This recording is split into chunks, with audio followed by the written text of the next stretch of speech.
I've seen things, that make me want to close my eyes for sure. You want to talk about the dark side, and that's okay. I hope no one would do this, but I know people do. That's my opening gambit for I want to take it over. After this conversation, I'm a little more cynical. This is Ethan Evans, former Amazon VP, back for a second time because I knew he had a lot to share about corporate politics. We're going to put these people under you for 6 months, check the box, and give them back to the person we took them from. It's almost like this hidden chess going on. Absolutely. He shared what to do if you have a bad manager. You could consider this as mutiny if you went to them and you said, hey, my manager is bad. So, mutiny. Let's talk about mutiny. And he said he'd be transparent, so I really put him to the test. What are the attacker tactics? Wow, Ryan, when you said we would just go deep on transparency, you were not kidding. So the best attack. What is the leverage that an engineer has as they're getting fired that a company would want to pay for? And here I'll give you your last piece of your leverage. I imagine this would be useful even outside of your career. Now, there's some people watching this, engineers who are like, I hate you, I hate the politics. Do yourself a favor and get good at this. Here's the full episode. Last time we talked, I think one reason that people really loved the conversation was because of your unusual level of transparency. I've never met anyone who was in such a high level in tech, like in VP at Amazon, that was willing to say everything directly that could help both engineers and also managers know what's going on behind the scenes at those highest levels. And I know that we didn't get to cover everything. So today I'm hoping that we can go over everything in terms of reorgs and all of the other behind the scenes things that happen in the management of tech. So I'm hoping you can continue to be transparent, maybe even more transparent this time. Absolutely. I'm comfortable with the fact that I'm not a perfect person. And sometimes some of the stuff I did, I wish I had done differently.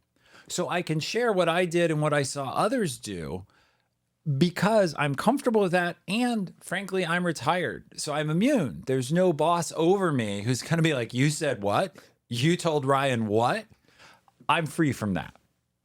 The first topic I want to go over is empire building. Empire building, I think, is a bad thing in that, as defined, it means focusing more on getting raw number of people than on what you're doing or the impact you're having. So why does it exist? Empire building exists because it's rewarded. And it's rewarded because counting people is the easiest thing to do. And so when a leader or a set of leaders are deciding who's ready to promote, how much impact you had is subjective. One person thinks the project was hard. Another thinks, oh, that was pretty easy. But no one can debate, well, Ethan has 42 people and Ryan has 17. Ethan is the bigger leader, is the conclusion they're making. And that encourages empire building because it's what's visibly measurable.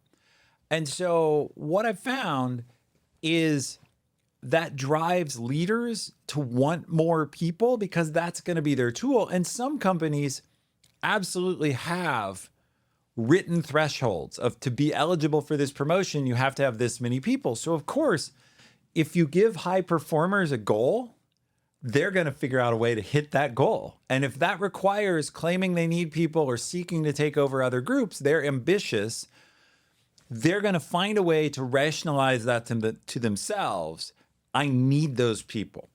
I saw that there's this desire to change the incentive structure, at least at the company that I was at, where managers could be promoted, not necessarily just with directly proportional to how many recursive reports you have. Is that possible to do? Of course it is possible. It takes more effort because impact is harder to assess, right? The impact an engineering manager has is somewhat fuzzy. What's most important? Is it operational performance? Is it new features shipped? Is it whether or not those new features resonate in the market and make money?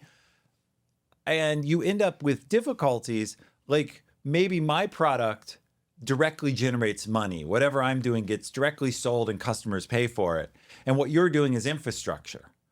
well, now how do we compare that? Like, you're keeping the systems up, but I'm actually the one bringing in all the money. Who has more impact? Again, that's where people get sucked into, well, I have 42 people and you have 17. I must be a bigger manager. That's how that happens. It is, of course, possible to make value judgments, but then they're also harder to defend. I have to look at you and say, Ryan, we love the work you've done and you're on the right path, but Ethan was more impactful. And that just makes you mad, probably, unless you happen to agree, like, oh yeah, that guy's a star. It just, all these things make assessing impact difficult and dangerous, and that's why it doesn't get done as much as it should.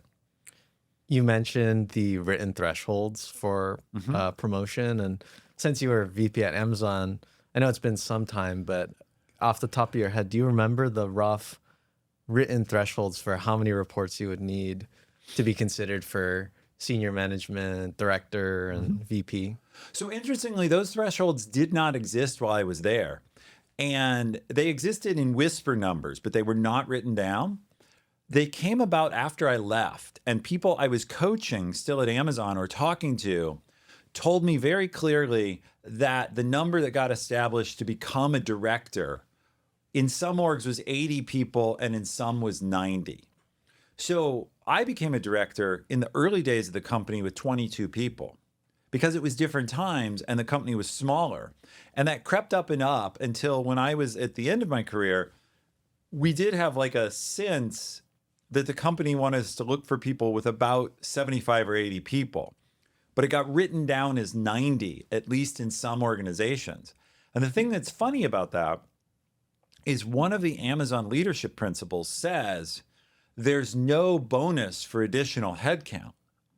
But now that it's written down that I can't get to this very well-paying level without 90 people, there damn sure is a bonus, right? There's like a several $100,000 a year bonus, quite literally, for accumulating 90 people.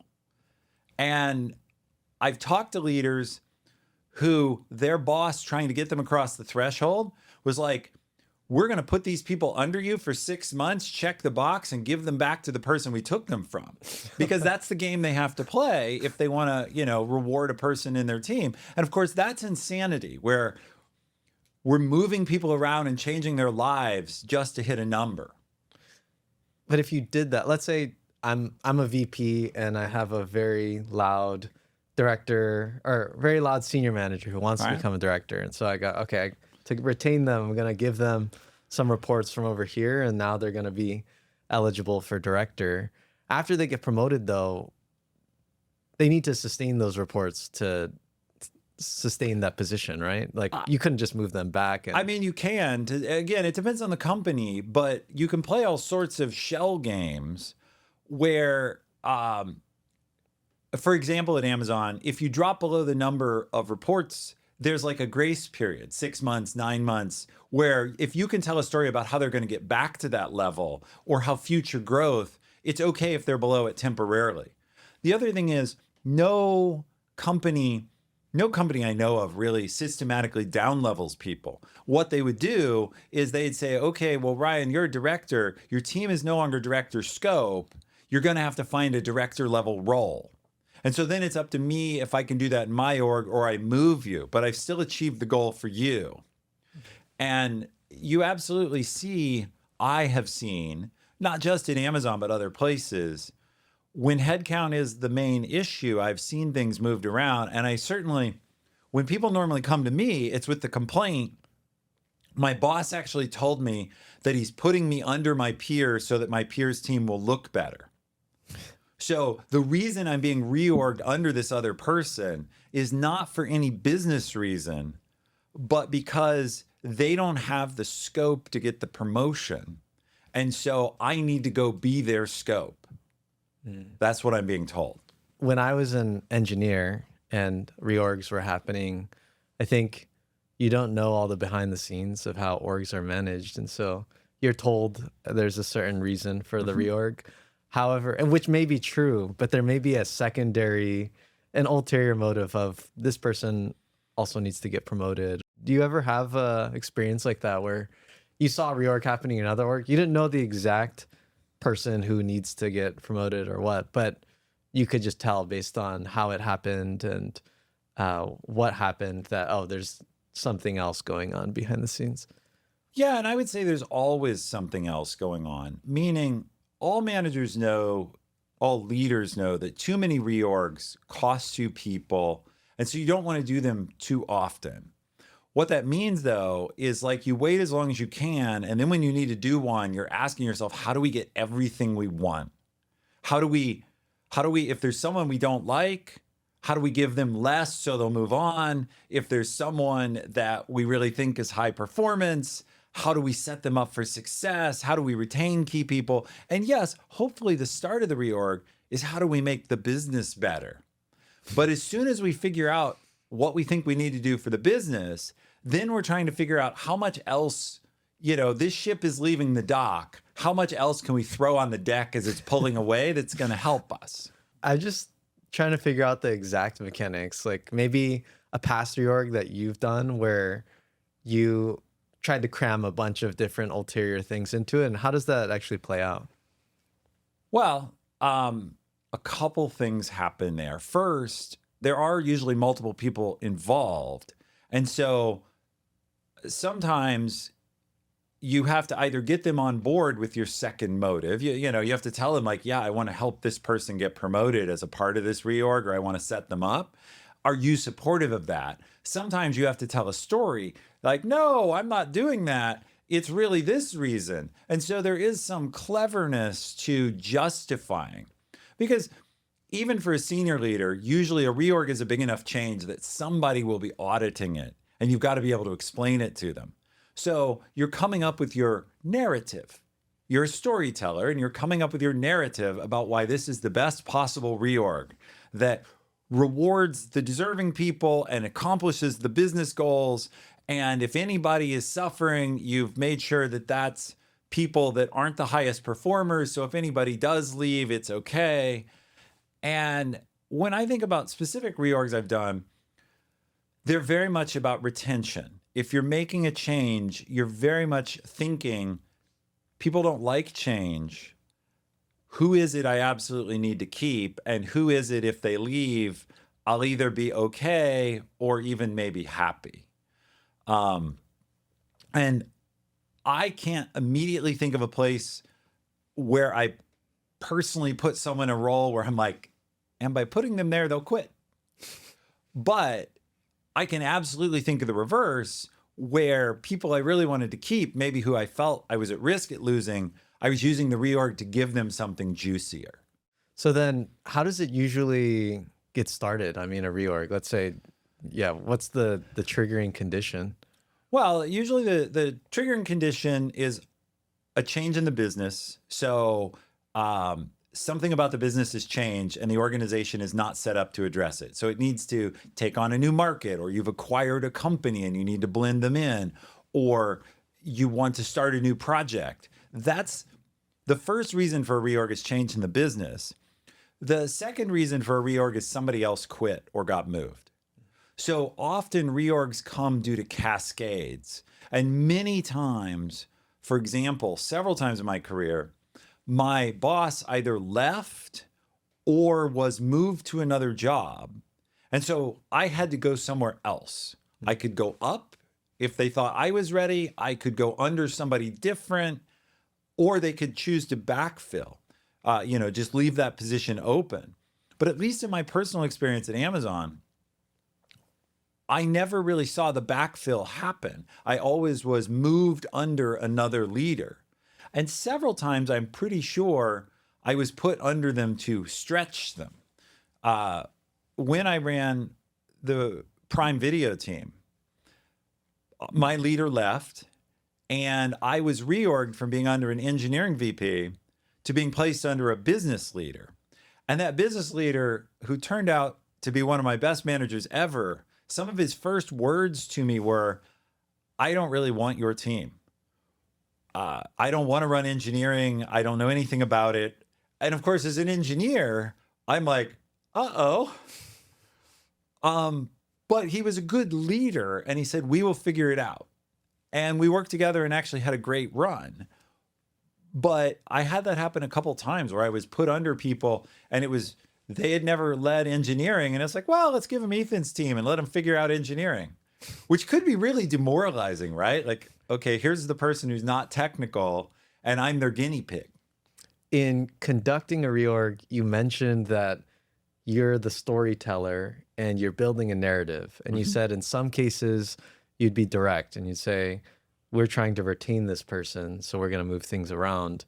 And in other cases, you said you would tell a story that this is solving a problem for the business, and that other part would be hidden. It's really interesting to me because it's almost like this hidden chess going on. Absolutely. Where you're aware of there's multiple things, and you're aware of the messenger of this is what this person wants to hear, and here are the things that I'm trying to achieve. What pieces of what I'm trying to do can I sell to them to make the reorg happen? And also you'll get maybe other things as a result. And I think that turns off a lot of people, especially engineers. They go, I don't want to be managing all these things. I just want to say it as it is. Is that just a inevitable thing that you have to deal with if you're in management? Well, inevitable, you can certainly work around it, meaning you can just do a reorg purely based on business goals and not let any concern for people enter. But probably that's going to cost you people, because some people are more ambitious than others or just more demanding.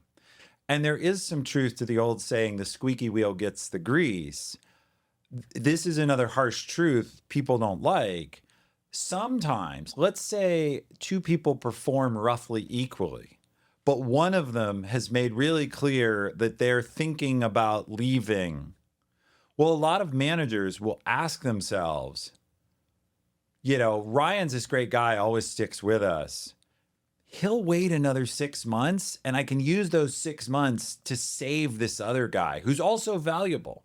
And by being quiet and dutiful, sometimes I can make the decision. It's not that I mean to screw you. It's more, I'm focused on saving this other person, and I know you'll put up with it. And so you can end up behind just because you're such a nice guy. And I often tell people when I'm coaching them, I will often tell my clients, you are a very nice person. And when I tell them that, what they don't know is I'm then going to say, and that is not a compliment in this context, right? That This is, again, I don't think you need to be a jerk, but jerks up to a point, pushy people get more. Now they can push too far and then they get less because they've antagonized. But if you never ask for anything, you'll never get anything. And so in a reorg, you ask about what's inevitable. Well, what's inevitable is I have some people who have been more vocal about what they want in their career than others. Perhaps I'm arranging the reorg just because I know what some people want and I don't know what others want, and so I assume they'll be fine. That's the most benign version. It may be even more that for some people I know they're very pushy and demanding, and for some people I know they're not, and so I'm serving the pushy people because then I get to keep my whole team. So it seems like almost always it's better to be pushy and forthcoming with what you want in your career, but there is an upper bound though where you go too far. And so to empire building, for instance, is a concrete example. I mean, have you ever had someone who was a manager underneath you and clearly asking for reports, and you could see immediately that you don't need these reports, you're pushing because this is going to lead to your eventual promotion? And how do you handle that as a manager or as a senior leader when you can see someone's being too pushy and it's obviously not good for the business and not defendable? Yeah, so I think a manager, if I'm in the leadership seat, first, I better have a good, trusting relationship with that person if possible, where we can have a heart-to-heart. And I can get in a room where they don't feel anybody's listening or watching and say, look, let's talk for a minute why you really want these people. Okay, let's both be honest that you're empire building. And I get that. You're trying to get to a goal. But this is a bridge too far. Let's talk about how I'm going to get you there, or how we're going to get you there by some defendable path or some other path. And so as opposed to tell them, just no, you can't have this, which will be very frustrating and they'll probably argue, I try to bend the conversation to let's problem solve together. What's another way to do this? And I won't say I'm always successful. Some people want what they want right now and they can't see, or they have zero patience to wait. And at that point, again, that's that fine line. If I can, I'll share a related example that I know people resonate with, where one time I wanted to tell my manager that I really expected to be promoted, but I wanted to do it in a diplomatic way that couldn't get me in trouble and wouldn't irritate him. Not just couldn't get me in deep trouble, but like would bring out his support, even though I was threatening a little. And so what I did is, with this manager, I wanted to be a director at Amazon. I was a senior manager. It's when I had the 22 people I referred to earlier. I went to him, and his name was Neil. And I said, Neil, I need to understand how important my career is to Amazon, because my career is very important to me. And see, that's a statement no one can argue with. No one can argue and say, well, your career shouldn't be important to you, or it's illogical. So I said, my career is very important to me. I need to understand how important it is to Amazon, because if it's not as important to Amazon as it is to me, I need to think about that. And, I need to think about that isn't a direct threat, but you laughed. Everyone understands that I'm kind of serving notice, but I'm not doing it in a way that is easy for him to push back on. See, if I say, well, if it's not as important to you, making it personal with him, if it's not important to you as it is to me, then I might quit. That's a threat. And all managers are going to be like, hey, you can't extort me, right? That isn't how it works. So I came up with these words that clearly conveyed the message, but in a way, you can't argue it's important to me. You can't argue really that if it's not as important to Amazon, I didn't personalize it, that I have to think about that, so I was able to put it on the table. And, he promoted me, right? He pushed the promotion through. And I think there's always a way to say things in that middle ground that makes clear what you want and makes clear that you're willing to consider your other options, but without being a threatening jerk about it. That wording is, it's kind of, because when you say the wording, I feel the effects of extortion a bit, right? But I could not label it extortion. If I went to someone else and I went to my management and I said, hey, Ethan told me this, they would probably also immediately get, oh, there's a threat here.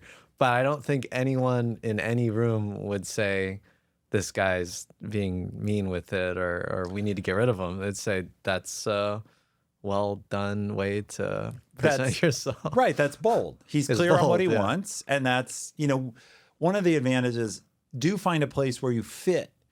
Meaning, Amazon was a relatively sharp-elbowed, pushy place. It has that reputation today. It was true long ago.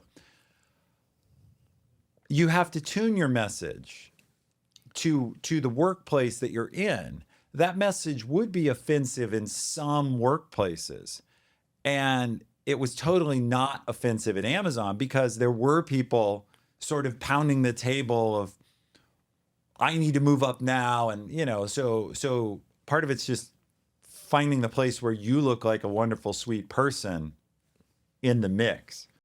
You mentioned that there's this dichotomy, I guess. There's these people who are team players, I guess, and then there's these people who are more pushy with what they want, and they're very forthcoming, and obviously that has benefits for their career. I've heard people tell me that when they want to express to their manager, oh, I want to get promoted or something like that, they have this feeling that they don't want to be too pushy because it could irk the manager. Correct. And imagine you're a high performer it keeps, you're a high performer, but also you keep demanding things of your manager. That could also go wrong depending on the manager. So I'm curious, like your perspective as a senior leader at Amazon, when you had these demanding high performers, is that something that were you happy to service their requests, or did it ever irk you and you said, I'm gonna actually not give you what you want because you're you're a high performer, but you're also too demanding? So I want to tell you a couple of things about that. Yes, first, the great thing about the really demanding people is if they really are bothering you to the point where you decide they're a net negative, if you just tell them no, they will quit. Because they are so driven about getting what they want that if you deny them what they want, your problem will go away shortly. They will even leave for a lesser job just because they believe, well, at this place, I'm going to have different results. So yeah, you can calculate and say, okay, there is some calculus that says, what answer gets me the result I want? And if someone's too pushy and not enough value, telling them, no, you can't have that, they will then go away. The second thing, though, is I tended to try and make a deal. I'm a huge believer in deal making, and I made these deals with my own leadership too. And the deal essentially was, okay, you want this thing, I will help you get it. But you're a high performer. You're going to show incredible performance on the things I need, and then I will deliver. And there are managers, of course, who make that deal and don't follow through. I can say with total pride that I feel I always followed through. There's actually one exception early in my career I've shared where I failed to do that, and I still feel bad about it 20 years later. But I make a deal where I say, okay, you want this. Here's what it's going to take. I need this and this and this. So as an example I can give you, my manager gave me a requirement I really didn't like. He was my vice president. I was a director at the time. And he told me, your team is too expensive. We need to put a bunch of it offshore in India with cheaper labor. You need to open, well, he didn't even say India. He said, you need to open a low-cost offshore dev center. And of course, I didn't want to do any of that. Like that meant traveling around the world and having teams around the world. And I didn't know how to do it and where to do it. He left it completely, he made the whole problem mine. He didn't say go to India. He said, go somewhere. And so the long and short of this is I found a senior manager I knew who wanted to get to director. He was Indian, living in the US. And I went and said, hey, would you go back to India and start this dev center? If you can build me a dev center in India, I think we can use that as a platform to get you to director. And that's exactly what happened. He moved home to India. He got to take his son home to learn Hindi and see his grandparents. He moved to India for 3 years. And during that, I was then able to use his independent action there and the fact that he was doing all this stuff remotely. And to the point of narrative, I was able to create a story about how this was clearly a director level accomplishment, and he was promoted to director. But I made that deal years before it happened. You go to India, I will get you to director. So that's what I try and do with the demanding people.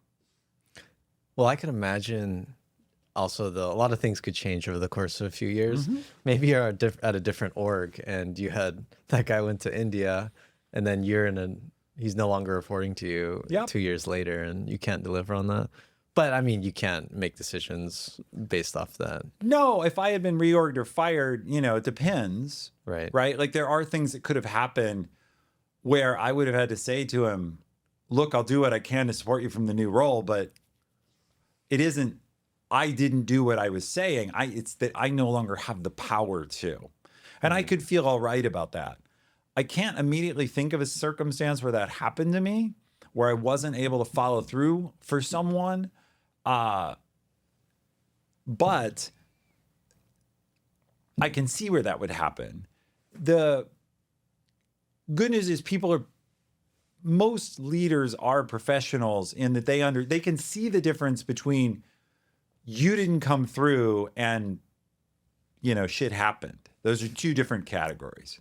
Yeah, it's interesting how much back of the envelope, I guess, deals there can be between managers and reports, or I'm sure between managers as well. Like maybe, let's say you're trying to get someone promoted in your org and you're working with your manager on making that happen eventually, and he or she says, okay, I have someone who's even more urgent now, but that one's going to happen in 2 halves. This one we're going to do next half. And there's all this, back of the envelope stuff inside of the manager and the leader's heads. There's absolutely a line, meaning by a line, I mean a line up, a queue, where even HR has a policy in big companies to say, what does the forward-looking slate, is what we called it, the forward-looking slate of promotions.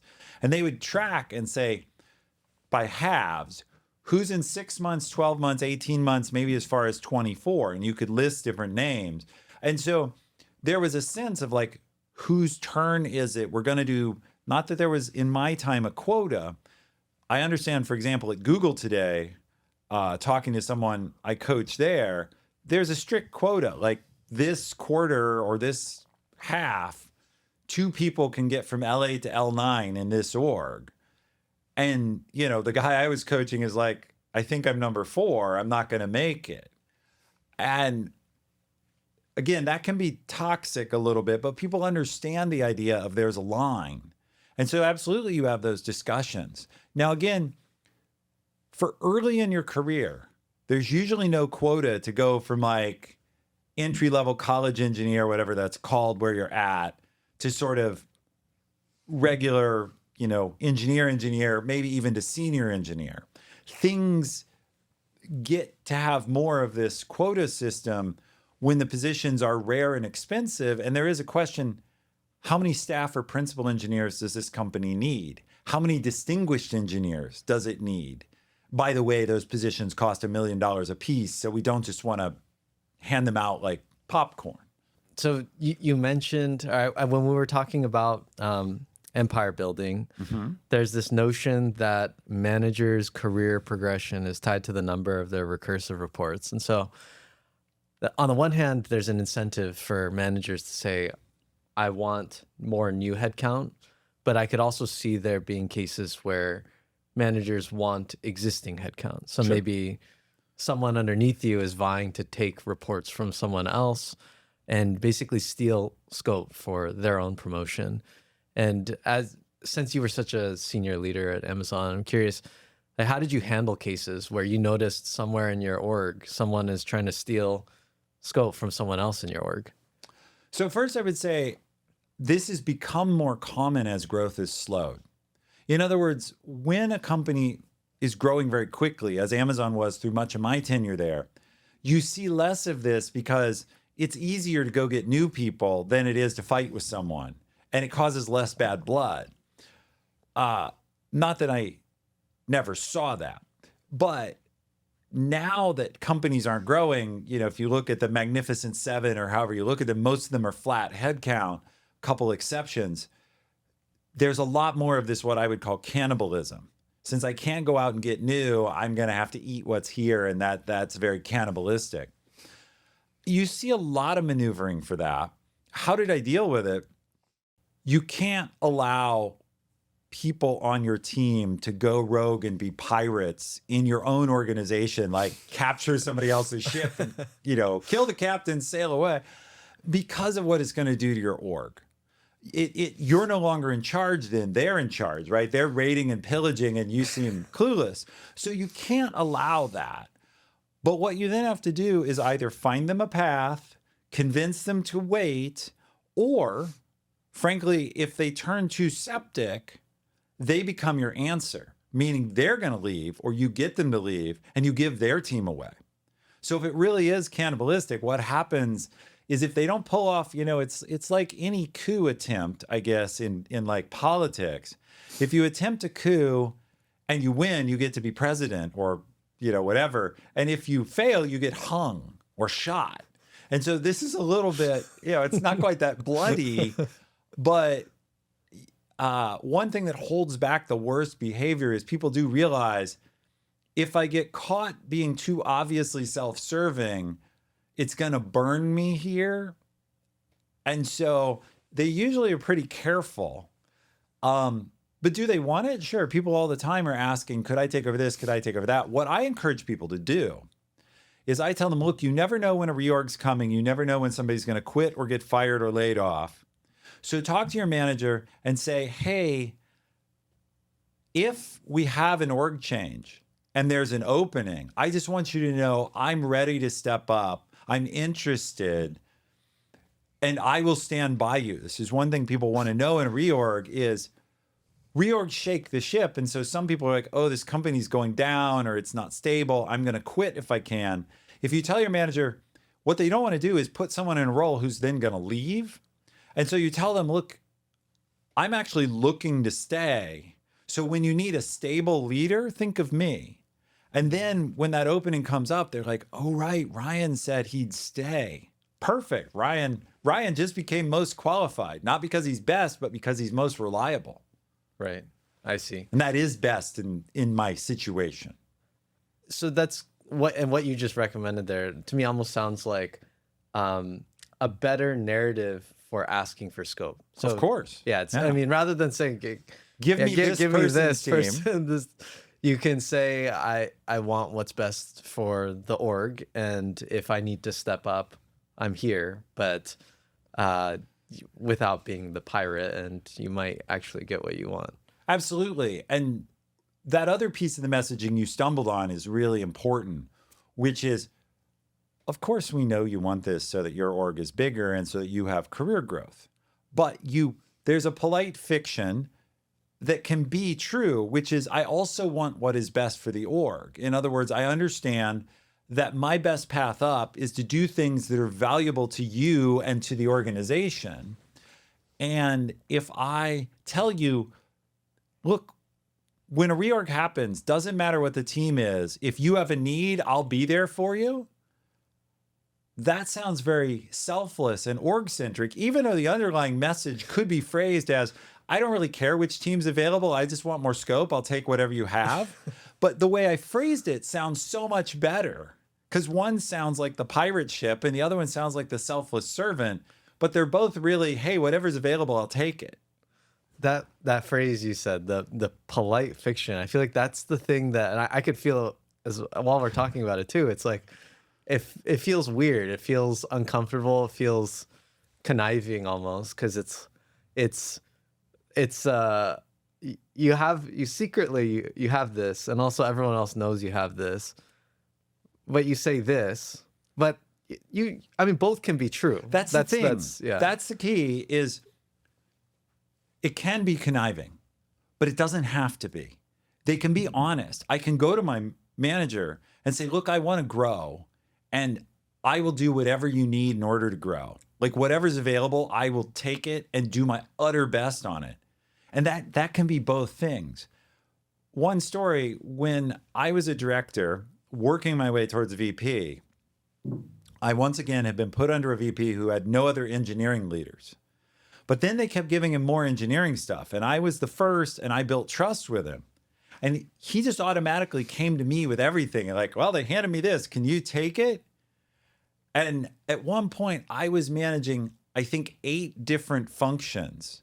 And they were as diverse all over the place. I'll give you 3 examples. I led the technical team for reverse logistics, meaning when people traded in video game cartridges, we had to grade them and sell them used.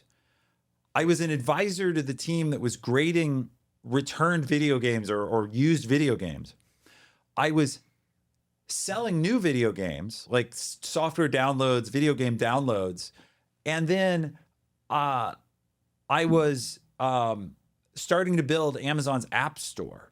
That's 3 examples. A 4th example is I also owned our B2B business where like Amazon was trying to displace and go into the market of Office Depot and like ship pallets of paper to people. And these all had ended up under my boss. I had this, you call it whatever you want, but this random mixture of stuff. But my boss loved it. And over time, that totaled 200 people from all these different functions. And that just came from saying yes to everything. Now, did I really want to work on grading video games or shipping pallets of paper to schools? Not really. So it was the win-win, though. Well, this reminds me of the offshore India story that you had, which is your manager has work he doesn't want to do, and so he will pass it to you because he's identified you as the high performer that'll solve his problem. So it is win-win for you because you wanted the larger org, and he does not want to deal with these problems. Exactly. And so someone I really respect, he's now a senior vice president at Walmart. He said he was taught in turn by a senior vice president at Amazon, the simple way to get promoted is, quote, solve problems for your boss. Like if you just need to get it down to 5 words, solve problems for your boss. If you're solving their problems, they will value you. And if they value you, if you then express what you would like, they don't want to lose you because not everyone's helping them that way. Most people are not. They're just punching the clock or fighting to do their own things. And so even a so-called bad boss will often take care of someone who's helping them, because even if their calculus is, well, imagine I'm evil and I don't really care about anybody but myself, but I've got this team of people and some of them are helping me and some of them aren't. Who do I want to keep? Even if I'm totally selfish, I want to keep the ones that are helping me. So even then it can work out. What about the case where, because in engineering, there are cases where we can create scope, where someone goes off, they find a problem that we didn't know existed, and they build a new system that changes the industry or does something really impressive. And then the impact they had is just incredible. But they didn't necessarily solve a problem that boss specifically came to them with. Sure. That could also work though as well. And Absolutely. And that manager would push that promo through. But I guess that's a different path. And I recommend both of these. What I mean is ask your manager what you can do, how you can help them, but also be thinking about what can you do on your own, or what can you go to your manager and say, I think we should do this and here's why. So an example I'll give, Amazon now sells over $1 billion a year of funny t-shirts, custom printed. You know, you can put your slogan on a t-shirt and put it up on Amazon and buy it yourself or get other people to do it. I helped start that business, and specifically, I funded the initial team on it. And my manager was saying, hey, you run Amazon's app store. Like, what does that have to do with t-shirt printing? This has nothing to do with it.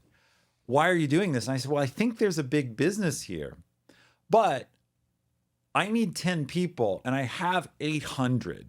So if you're going to tell me that I can't spend basically 1% of my resources on this thing I believe in, we have another discussion to have because you're micromanaging me. Like, this should be within. And so he's like, fine, I disagree, but go do, you're right. It's only a few people, go do your thing. And then it turned into a big business. And of course I'm simplifying a ton when I say, and then it turned into a big business. There were like years of work in that phrase. But I was thinking about what else can I do? What else makes sense that either with my own resources or with lightweight approval, I can go work on. And so I think with your manager, of course, you're trying to ask, what do they need? And that's what I was doing with 790 out of my 800 team. At 10, I was doing something that he didn't think was a good idea, but I was able to say like, well, let me have my 10. He's like, all right, that, you know, you're a big enough leader if, you know, you're now responsible for making these people useful. So I did. And if I had failed, I started projects that also didn't work out. You've got to shut them down quickly and, you know, have a good enough hit rate. But I think there's multiple paths to the top. I tried them all, right? Be the helpful person, but also be the inventor. We talked about reorgs earlier, and you mentioned that it can be used to manage certain leaders out. Sure. What does that look like in practice? Like, can you give me an example? Well, what it looks like in practice is you put them on something they don't want to work on, and you claim, well, that was the only seat. That was the seat we needed you in. I mean, I'd like to claim it's more complicated than that, but I'll tell a story of someone who got reorged, and I thought they'd quit. So much the manager even thought they were going to quit, and was very upset with this. When I first joined Amazon, we had a few groups, and we organized ourselves, and I owned what was going to be Prime Video. and someone else owned what became Prime Music, and a third person owned what became the Kindle, the e-reader. And then there was a guy who had a clear ownership over the ingestion pipeline. So the way to digitize movies, music, etc., was all a unified pipeline. And then there was one more leader, and he got given database maintenance, quality assurance, and like a couple small things. And even he joked, well, my group's other. It's the garbage can, right? And our VP was like, don't call it that. You cannot call it that. What about the people in it? Like, and I'm sure he was thinking like the leader who's stuck with other isn't going to stick around. Well, as far as I know, that guy is still at Amazon 20 years later because he was one of those very calm, nice guys who was willing to do what was needed. He was the team player who was going to do what was needed. But the point is, if I wanted to get rid of a high performer, not a high performer, why would I want to get rid of a high performer? But if I wanted to get rid of a pushy, overly ambitious person, just give them other.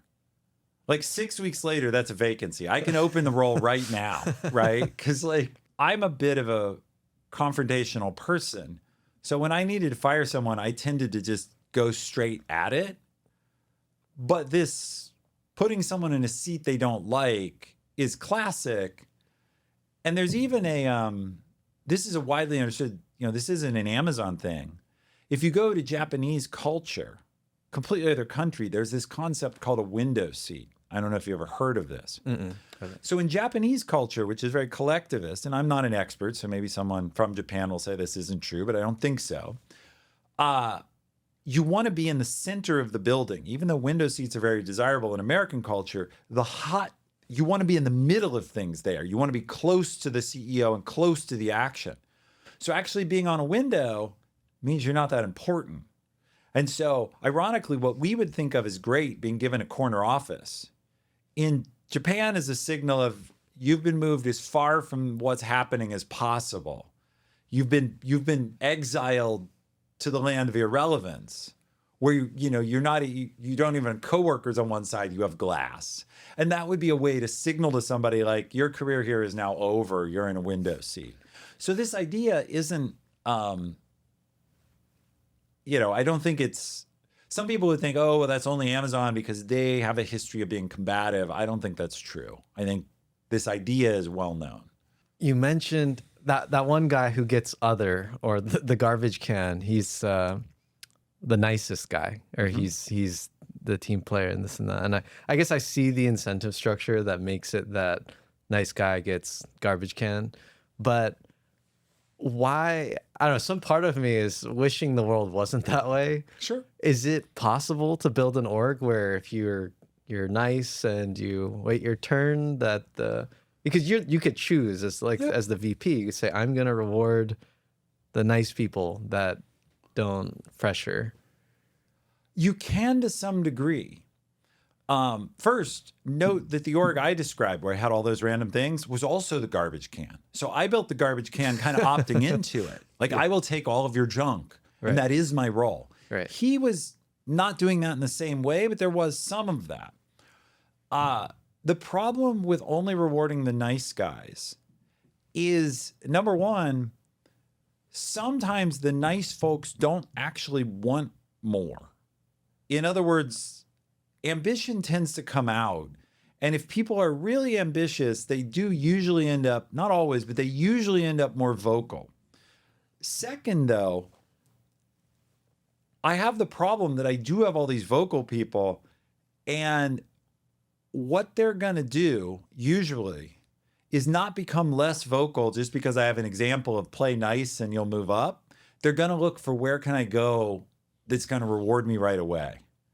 And so, of course, maybe a better leader than I can build this culture where all the nice people are rewarded and all the sort of less nice people see the error of their ways and become naturally generous.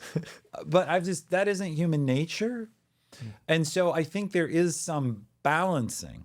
What I often do, as you heard from my coaching, and I'll be honest, is I tell the nice folks, being that nice isn't helping you. You don't have to be a jerk. You have to do what I did, where you say, my career is very important to me.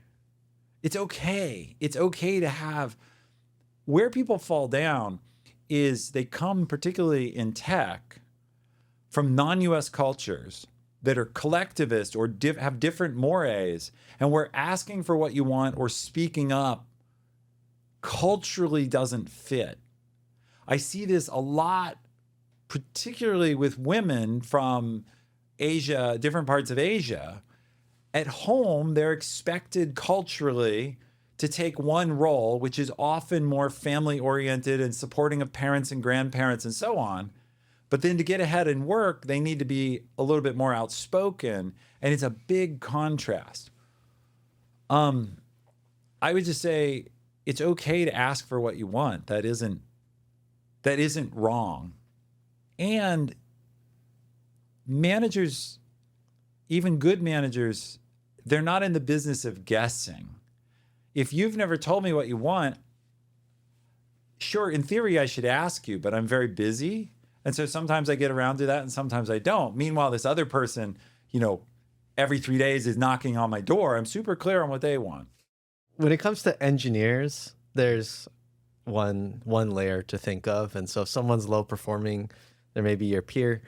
But if you have a low performing manager, there's this vertical stacking that we have. You might be reporting to someone who you think is not great at their job. And so the natural thought is go to their manager, which would be your skip, Yep. which I guess you could consider this as mutiny. If you went to them and you said, hey, my manager is bad, I don't want to report to this person. Do you have any examples of this kind of escalation coming to you where someone in your recursive chain was considered incompetent by their reports and they came directly to you and they said, please manage this person out, or I just don't want to report to this person? All the time. All the time. One of the hardest things for people to understand is I've identified a legitimate weakness in my boss. I go to my skip, why doesn't he do something? Well, if you come to me with a weakness in one of my employees, there is subconsciously this process that goes on that says, I have two choices. I can believe that you're overly sensitive and high maintenance, in which case I don't really have a problem. You're the problem.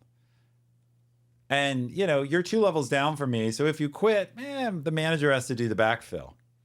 And I can tell the manager, Ryan was here. He said this, that, and the other. Maybe you can work with him. And that's exactly what you don't want, is me ratting you out. But I can make it my manager's problem. On the other hand, if I agree with you and I'm like, you know what, this manager I have really isn't that good. Now I have 3 problems. This is really bad for me. 1, I have to decide what to do with my manager. Maybe I have to manage them out. 2, if I do manage them out, I have to hire and train somebody else. And 3, while they're gone, I have to do all their work myself.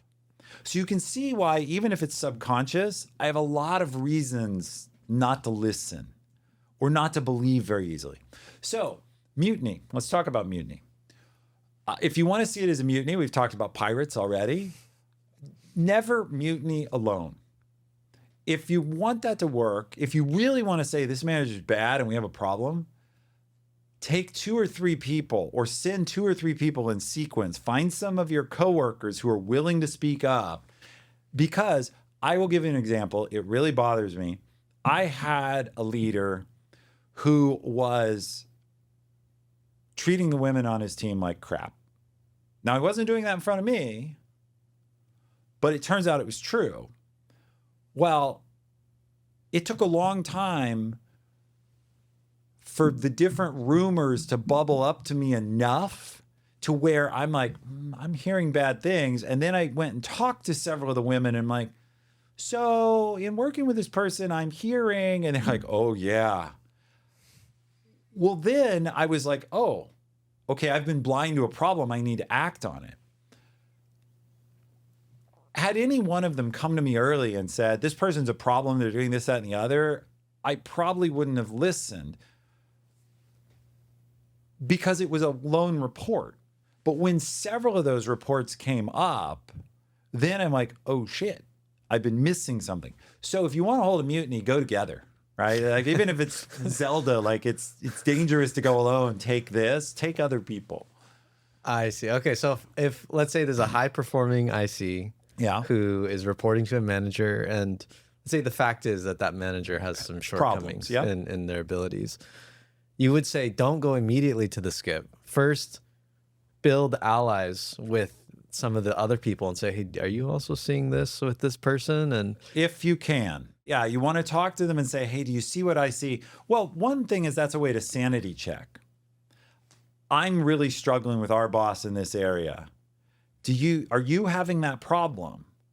And if they say, no, I get along with them great, and here's how, then maybe you can learn and adjust. That's the style thing. Whereas if they're like, oh, yeah, then the hardest next hurdle is, are they willing to speak up? Because a lot of people aren't. But if they know that you're going to go first and play ringleader, like I will go talk to our skip, but I'm going to tell our skip they can verify my story by talking to you and also to Sally or Fred or Rajiv. Most managers, if you go to them and say, look, I know that my saying the boss is a weak link is uncomfortable and difficult for you, but these three people are all willing to share similar stories. Would you consider at least talking to them? Most managers will do that. Most, not all. There's no guarantees when you're dealing with people. I mean, that's the immediate thing I imagine is, let's say I was that _𝗍𝗍, and then I went to other people and we all kind of knew that that person had a shortcoming. There's the difference between that water cooler talk and saying, this person is disorganized. Mm-hmm. He keeps doing that. Compared to, hey, I'm going to go to his boss now and we're going to take this up a notch. Because also there's this delicate balance, which is all these people still report to that person. So now if you were to get caught at any point in this process, you might worry about retribution or something if you're wrong. What about the path of, because this is a lot. I mean, your manager needs to be pretty bad if you do this. What about the approach of, you say, hey, it's just me and him, and you want to go to the skip and say, hey, Ethan, nothing personal with the person that I'm reporting to, but I see a better business case for me to go to another team, or something like that, where you word it and say, don't think poorly of this manager, but I'll be more productive somewhere else for your org. What about that approach rather than the whole Well, you're thing? blending two approaches. The first of which is, remember we talked about the story you tell versus the story that may be true. If you can actually make a strong case that you're equally valuable or more valuable somewhere else, a plausible case, don't even bring up the manager. Just say, hey, I was looking at this other role, and I think I could do so much more for you in the org over here because of A, B, and C. And you try that run first. And if that works, you're done. You never have to bring it up. The second thing you can say, you've got to play chess, not checkers, meaning several moves in advance. You can totally say, look, candidly, you keep it blame free. I'm not compatible with our leader. I'm not, maybe it's him, maybe it's me. Of course, I naturally feel that maybe I'm doing good work and he could improve, but I'm not here to throw your manager under the bus. I'm just here to tell you I need a change. And I did this once with a leader at Amazon where I wanted to make a change. I was doing a good job for him in the role I was in, so he wanted me to stay there. And what I had to help him understand is I said, you are seeing this as I take this new role or I stay in this role, and you'd prefer I stay in this role because that's good for you. And I get that. But what I'm trying to tell you is either I take this new role in your org that I'm asking for, or I'm going somewhere else entirely. So there is no choice, keep me where I'm at. There's, do you want me on your team or on someone else's team? Now, I had both options available, and it was really interesting because after weeks and weeks of resistance, I was in the new role the next morning.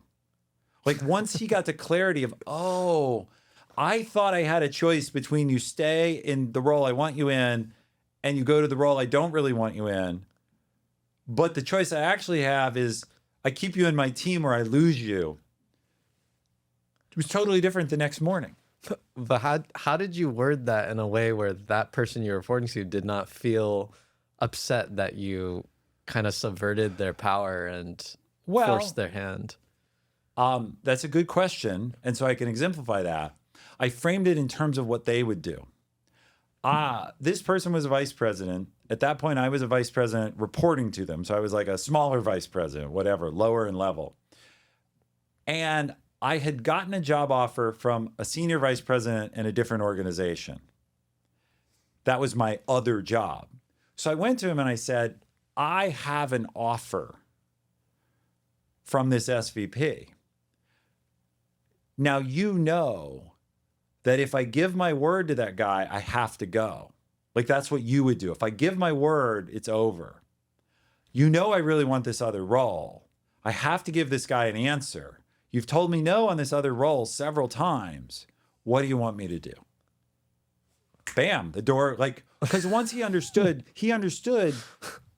he would never break his word to an SVP. So he understood that the moment I gave my word, it was done. And so that's the same, like, what would you do? If you can tap into the manager feeling like, okay, I don't like it, but I get it. That's what I was doing, is he was like, oh, I don't like this, but okay, I get it. There were 3 roles that under consideration. Well, there was the one I was in, the one I really wanted, and the alternative I had gotten on the table. So you brought in a new option that was better than your current. And you said, my alternative now is I may leave you unless you give me what I want. Yep. But you didn't say that directly. I didn't say that what I want. Instead, I said, I'm very careful not to make it that threatening. I said, you know, once I give my word, I can't go back on that. Like, that's the wording is, I mean, as soon as you say it, I think, I mean, if I was that manager, I'm on your side, even though I see the, what was the word there? The polite fiction, I guess. I see the polite fiction immediately, but I laugh because it's just so. And I think this is a skill I haven't figured out how to teach people, but maybe this talk can help. Several times I've given you these polite fictions, these careful wordings. I think a mistake people make that they can do so much better is think through your wording before you're in the room. Because most of these conversations are not spur of the moment. They're either on the calendar, this is my performance review or whatever, or you at least know they're gonna come up. And so spend the time to have that key phrase ready so that you can just, with true sincerity, say, yeah, you know, once I give my word, I can't go back on that.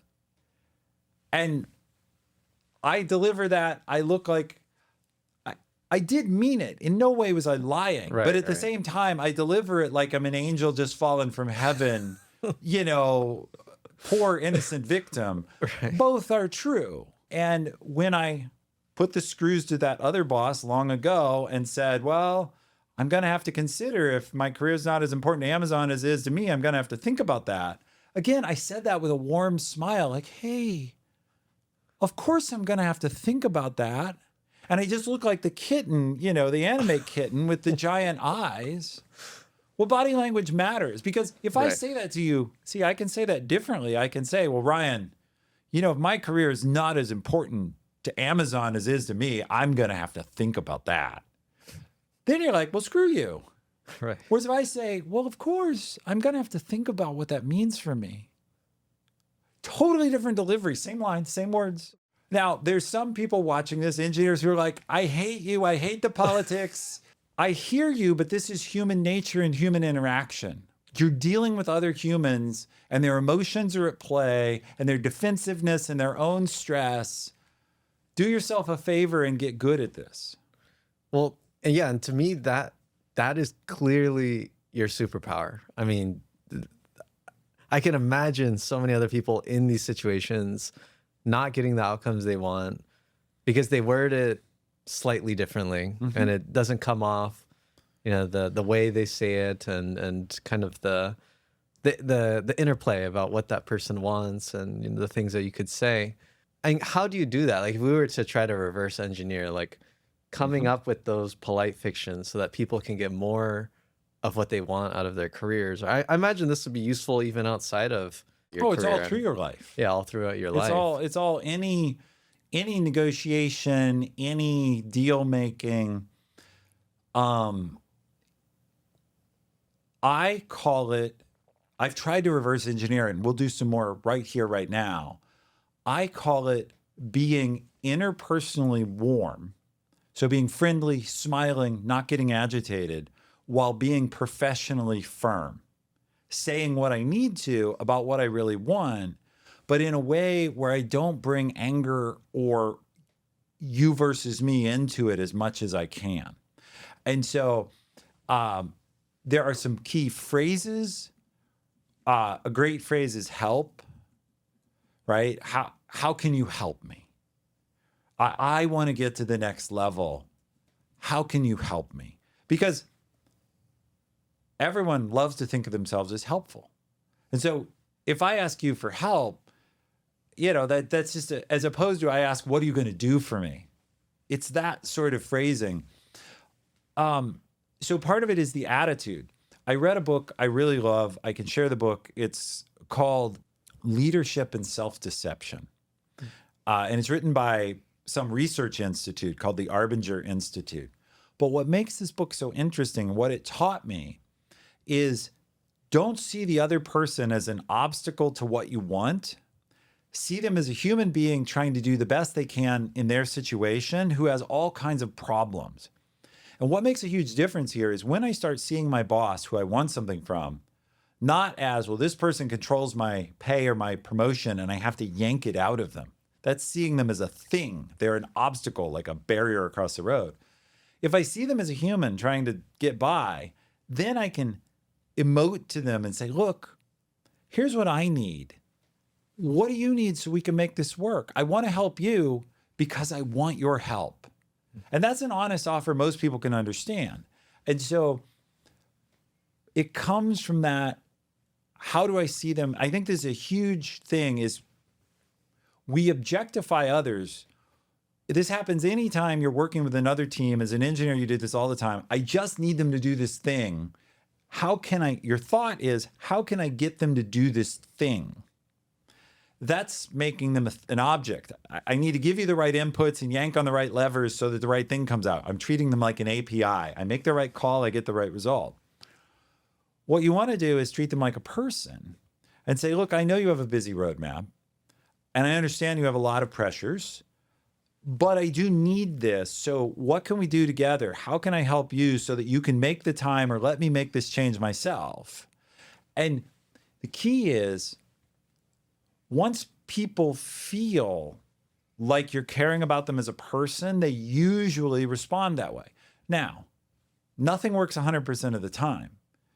And I can't instantly recall one, but I've probably rolled out these polite phrases before and not one. Like I was debating politics with my college roommate, and I thought to myself, this is very recent, I'm going to use I teach all day about how smooth I am and how influential I am. I'm going to use all my skills and I'm going to convince him of this point in modern American politics, which is very contentious. I failed. The best I can say is that we left the conversation, nobody angry, friendly. But I kind of got nowhere because sometimes their motives and what's important to them just can't be aligned with yours. So my only point here is these techniques will get you way more success. I don't want to convince anybody that like I have some magic recipe that's 100% likely to always work out. You said a few things, and it sounds like you had some high level rules you could give, but it's hard to reverse engineer it because it's not a recipe. Inevitably, it's two people interacting and every single person's different. And it seems like the unifying thing is to really imagine what is that person feeling, and when you say things to them, what do they want, and how you present yourself make them feel in the exchange, and hopefully that goes in the direction you want. but obviously not always because it's subjective and you can miscalculate. So I think an analogy that may work for at least people who know chess a little bit about chess is, I think of this a little bit like, I'm not an expert chess player, but I understand there's two pieces to playing chess well. One is, of course, knowing the board and how to move. The other is called a book opening, where you've memorized a set of opening moves. And I think what you can do in a lot of these conversations is open with a set of pre-planned moves where you've thought about, how am I going to make my first ask? And you've thought about, when am I going to do it? Like, don't catch your manager wanting to have a deep conversation about career 5 minutes after a high severity problem on a Friday. Like, they're not in the mindset, right? If their hair's on fire and they're trying to get out the door to pick up their kids, this is not when you're going to get the best hearing. So in the play chess analogy, set up your opening moves, but then yes, at some point there are some general rules about chess. Again, I'm no expert, but like in chess, you want to hold the middle of the board. Being towards the middle is, so if you have a chance to move towards the middle, move towards the middle. Well, with a manager or any leader that you want something from, try to move towards that common ground where we can agree. But yeah, it's about learning how to play well. And I've spent a career learning how to play well in verbal conversation. And I think the biggest thing, I used to have quite a temper. I actually got fired 2 separate times, put on layoff lists because I was volatile and critical early in my career. I put the temper away and I learned how not to go there. And that made a huge difference because people don't react well to anger or criticism, Right. even if you're right. So, I mean, obviously you're very adept at this interpersonal way to influence people. Mm-hmm. When you were working in corporate America and you met someone else who you identified had that skill set, let's say some manager underneath you, or maybe managers in other orgs, or it could be an engineer as well. Yep. Is that something that in your mind, that's a positive thing? Or is that something where you're thinking, I have to be careful because that person can mold things around them strongly? Both. What you're trying to do next is assess what's their motive. People often ask me, what's the difference between influence and politics? Like, when does influence become politics or manipulation? And for me, the answer is the skill sets are the same. They're around motive. And so one thing, I teach executive presence. And one thing I point out about executive presence is Darth Vader had it in spades. Like, he had tons of executive presence, and so did Palpatine, right? They're these powerful, commanding figures. These skills, being influential, can be used for good or evil. So with the example you're talking about, the thing I'm now trying to figure out is, okay, this person is a skilled operator. You know, are they U.S. Special Forces or are they Russian Special Forces, right? Like which side, you know, who am I dealing with here, right? Am I dealing with someone who's going to like rescue me and get me out of a hostage situation? Or am I dealing with someone who's across the line and is about to drop a bomb on me? And so I'm trying to figure out motive. And there's kind of 3 cases even there. There's people whose motive is to do good, easy to work with. Great, we both have high social skill. We're going to be so effective together. There's people who are completely out for themselves. Now, you know, going back to Star Wars, it's very much like Sith versus Jedi. I've got to get my lightsaber up and I'm going to be fighting for my life. And then there's this middle ground, though, that's interesting, which is, well, this person has motives I can work with. They're not altruistic. They're not just trying to do well. But in this case, they kind of want what I want, or I can give them enough wins and I can negotiate. I can just be like, hey, you want this, I want that. And that's the deal making of we're never going to be best friends. I don't necessarily think you're the best person, but in this limited scope, we can both make money together, or we can both ship something together. Let's say there's someone who is extreme high performer but you can tell they will only do what will help them. And you see a path to aligning what you both want, so it can be good. But you could tell that if this is ever off their path, they will not be on your side. Or in fact, if there's something that could get them ahead and put you behind, they would gladly do it. Would you still choose to ally with that person, or would you kind of separate them from you in your org somewhere? Well, if I could separate, I'd love to. But remember, at work, we don't get to choose always the teams we work with. Like sometimes we need another team. Sometimes we need a team that's run by a terrible person. Sometimes we need a team that's run by a self-serving person. I think if you want to succeed in your career sure, get away or marginalize or minimize contact with difficult or unethical people. But also learn to work even with the very unethical, because sometimes you're going to have to. Now, of course, there's a limit. I'm not saying break laws or do things, but, but sometimes you don't get to choose who your teammates are or what system you need. And so I do think it's worth being equipped. How am I going to do the best I can? And we don't have time. There's a lot of techniques to protect yourself. Bring allies with you. For example, most slippery people, they love to be slippery in the dark where they're not going to get caught. So if you can bring a few allies so it looks like, oh, everyone thinks this, often suddenly they'll say, well, I think that too. Because they, part of their power is slippery people usually can't afford to have everyone know that they're unethical, because once everyone knows someone's unethical, they do get shunned. And so they have to keep it largely under wraps or defensible. There's a phrase from politics called plausibly deniable, where they can deny that they were really as bad as maybe you're saying. What you want to do is put them in a situation where it's easier to go along with you than to fight you. So construct a situation where they're like, okay, this isn't the best for me.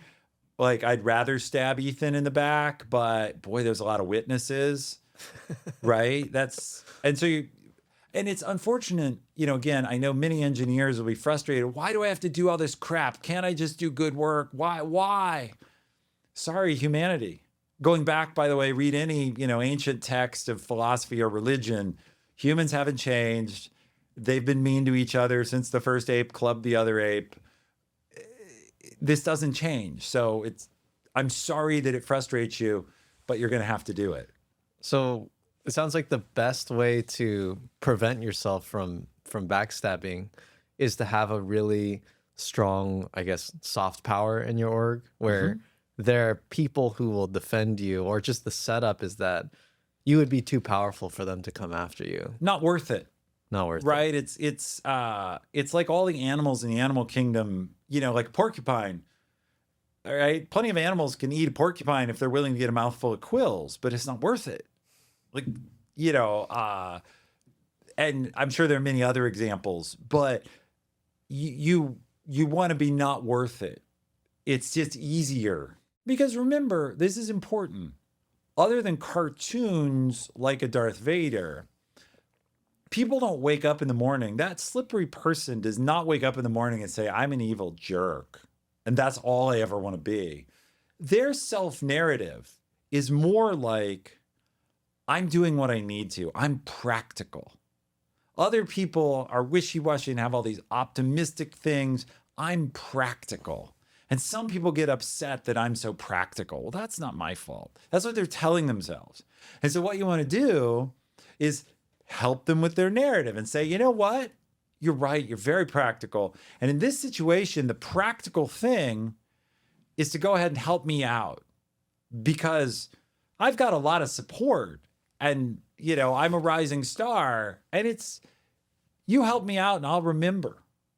And they're like, oh, that is very practical, even though, and that's just, it's important to remember that the other person's narrative, we think of them as like, that person is so unethical. They must wake up in the morning and think about how they can rob their grandmother. That's not what they say about themselves.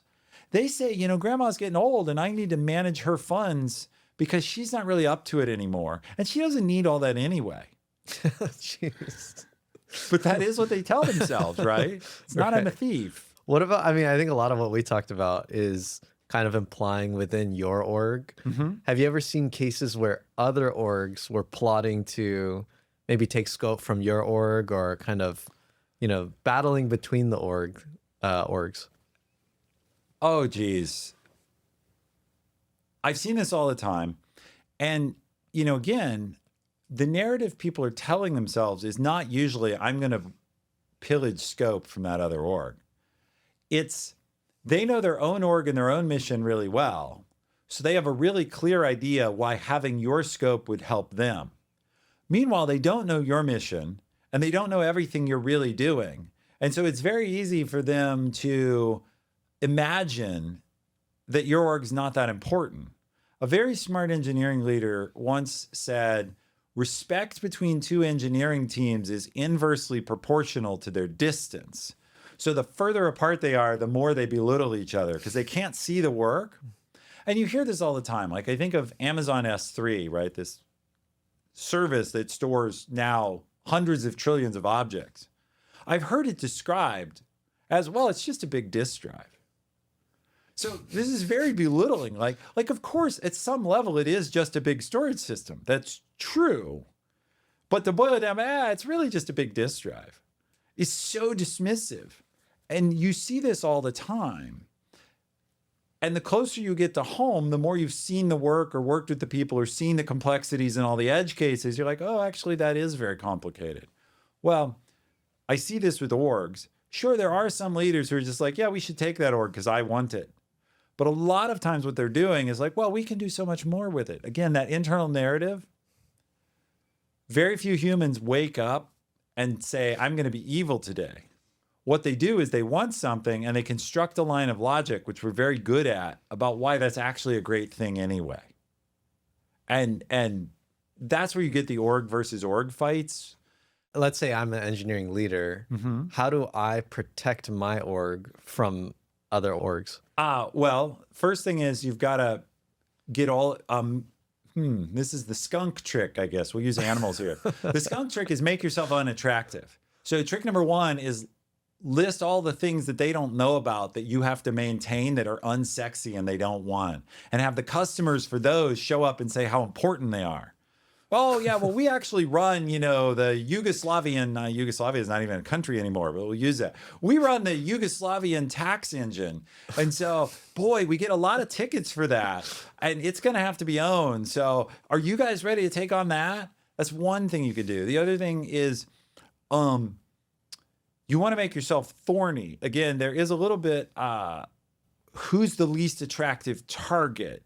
And so they're out sort of, do they really want your org or do they want an org?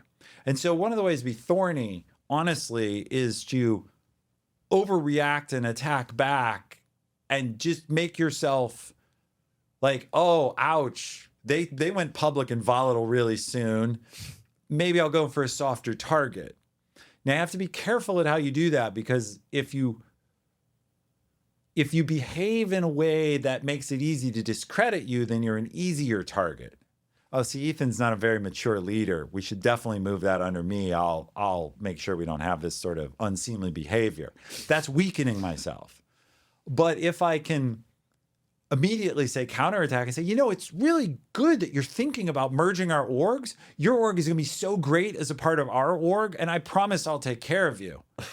Then they're like, ooh, maybe I, you know, messed with the bull and got the horns. So you can, so there's, I'm uncomfortable talking about sort of combative tactics because I see when you get to that, it's a failure, in my opinion.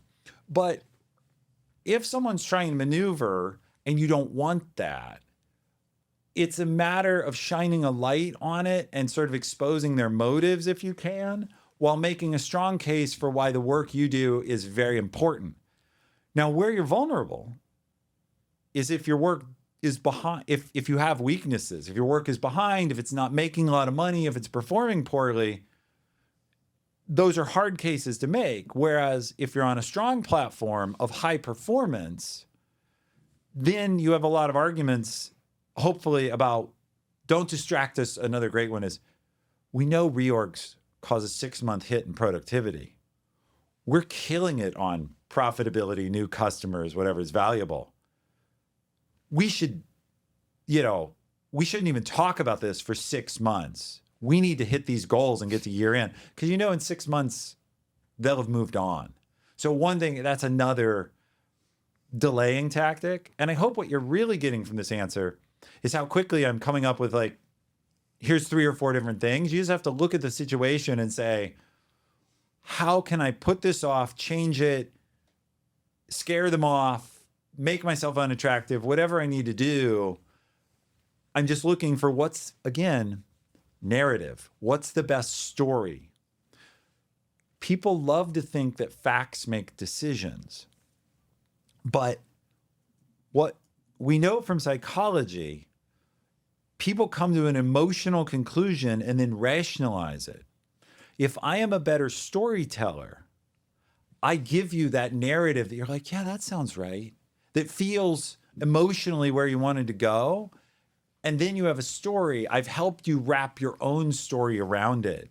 And then once it's your story, your internal story of how this should be, it's very hard for anyone to shake that. So be the better storyteller. You mentioned a lot of tactics on defense. What about the flip side? Let's say you're a high-performing manager and you see there's a great reason for another org nearby to be absorbed into your org. What are the attacker tactics? Wow, Ryan, when you said we would just go deep on transparency, you were not kidding. Attacker tactics.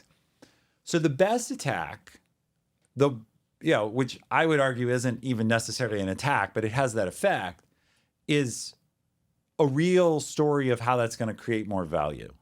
If you can make a point that, whatever metric you're using, this group puts out 1 release a year, I can get it to 2. This group makes $100 million, I can get it to 200. And here's how. Then that's actually a very good argument. If we go to maybe slightly less good arguments, they usually have to do with seniority, efficiency. I can save costs. By consolidating this, we're either going to get more done with less, or we're going to have simplicity in our communication, or you're going to have fewer direct reports, which is going to make your life easier. They're arguments that aren't necessarily false, but they're less directly about business growth, and they're more about making things smoother for the leader who's making the decision, or nicer or cheaper. They're like second order effects. I hope no one would do this, but I know people do. The third attack tactic is clearly to go highlight flaws in the other org, right? To go show, well, this leader has this problem and this team has this problem and they have high turnover and they have high cost, and look at this outage. And you're basically trying to show, well, it's a dumpster fire and you should let me put that out. But what if that's true, though?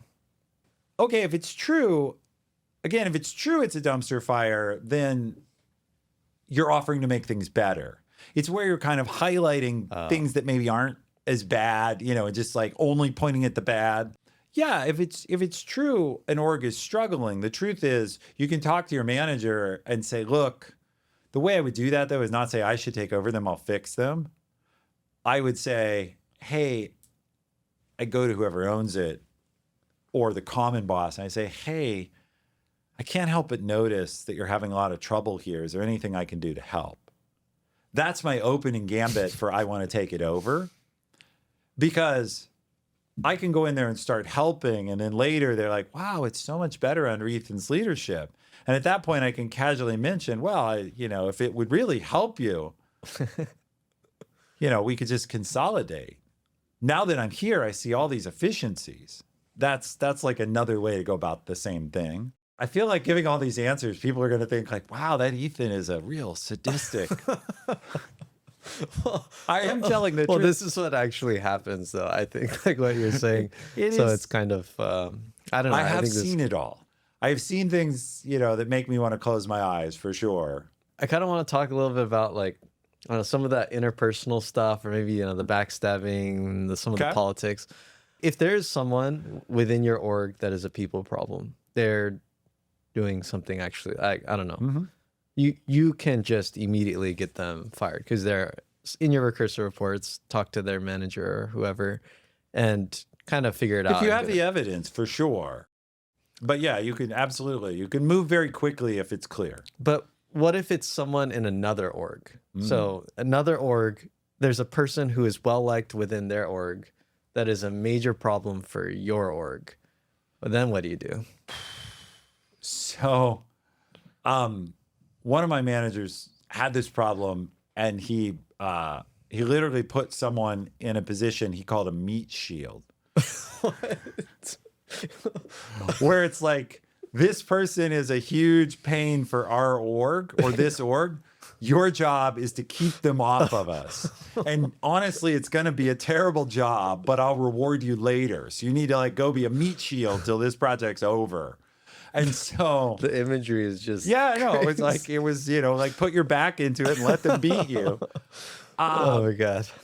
And of course he was very honest with them of like, that's your role. And I know it's a terrible role, but I'll make it up to you, get us through this project. Like, go take one for the team and I'll pay you back.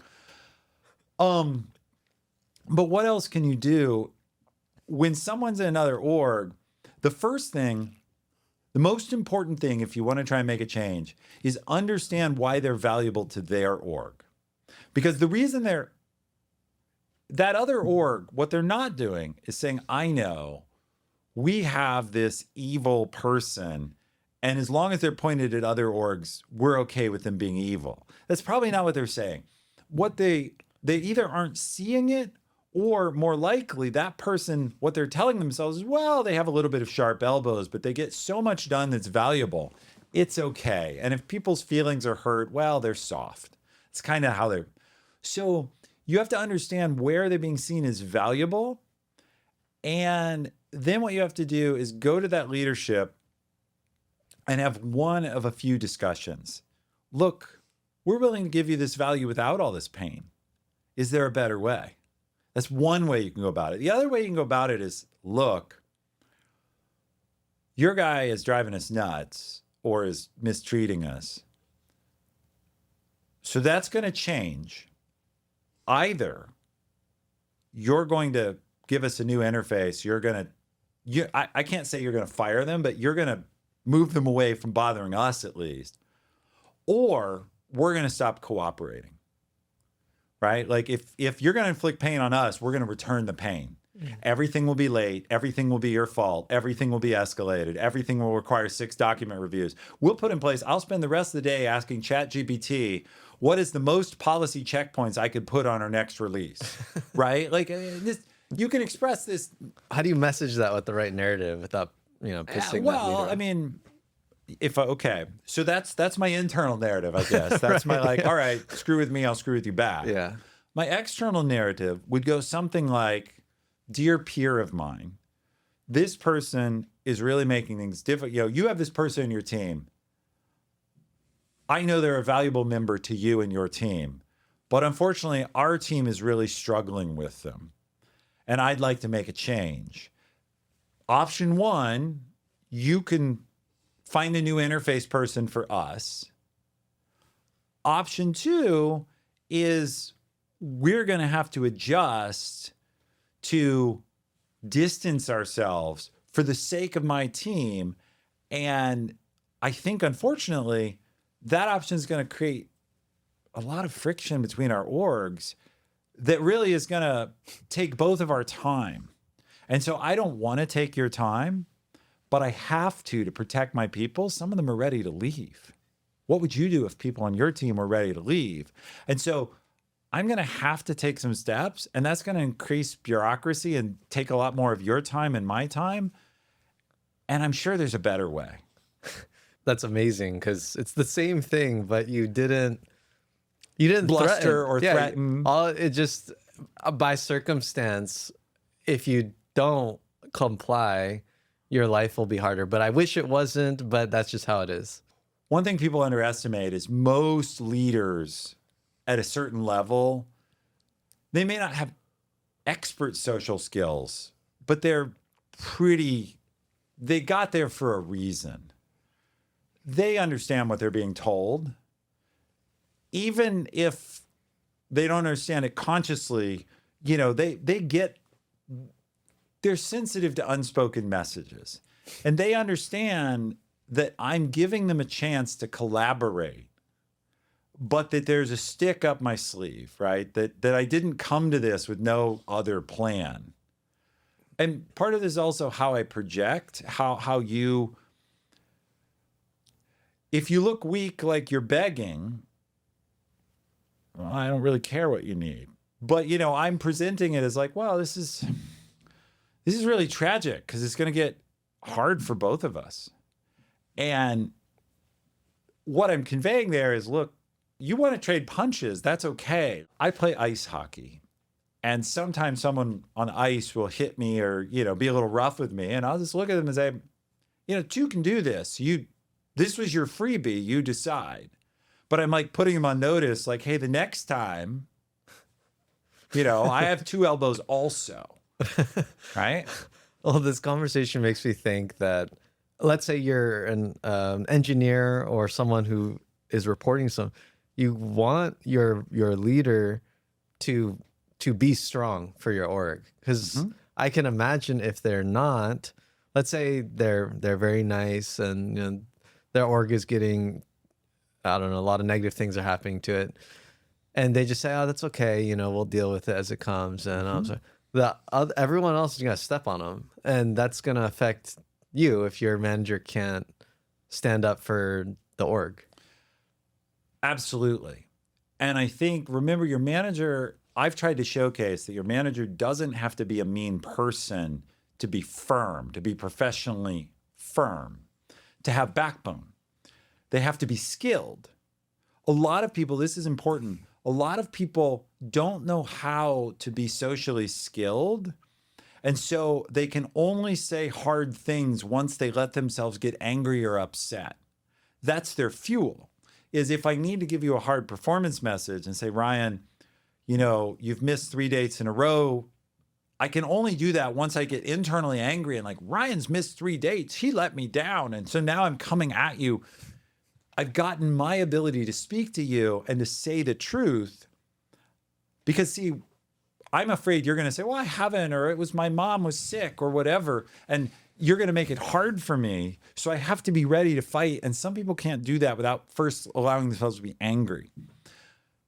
You want a manager, ideally, who can stand their ground because they believe in it and because they are willing to have confrontation. And I'm no master at this, okay? I have plenty of friends who will tell me where I've been a jerk.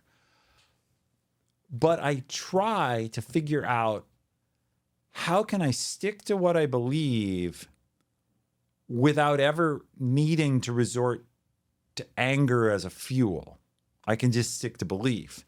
To your point about what you want from managers, there's a graphic image that says, look, all managers are either an umbrella or a funnel.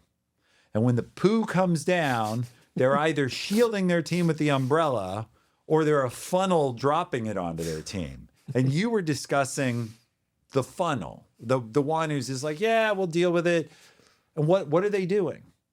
They're deciding that if you're the engineer, they have a choice between push back on the boss above them, which feels scary and dangerous, and push back on you being upset that you're being asked to do weekend maintenance for the 4th weekend. And you're an easier target because I have rank, I have position, I control your performance review, I control your salary to some degree. So they're making a choice, which is it's easier for me, safer for me. And what you have to do in that space is change that balance of safety. So you either have to help them feel safe pushing back on their boss, or help them feel not safe asking for your fourth weekend. Those are the only two choices, really, is you change the balance of safety. Well, that first one almost feels impossible to me. Like if I was reporting to someone and this manager just says yes to everything, has no backbone, I don't know how I can give them a backbone, but I can definitely do the second option.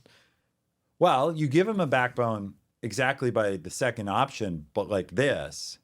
You say, let's say I'm your manager. You say, hey, Ethan, there seems to be a pattern where we keep getting asked to do weekend work.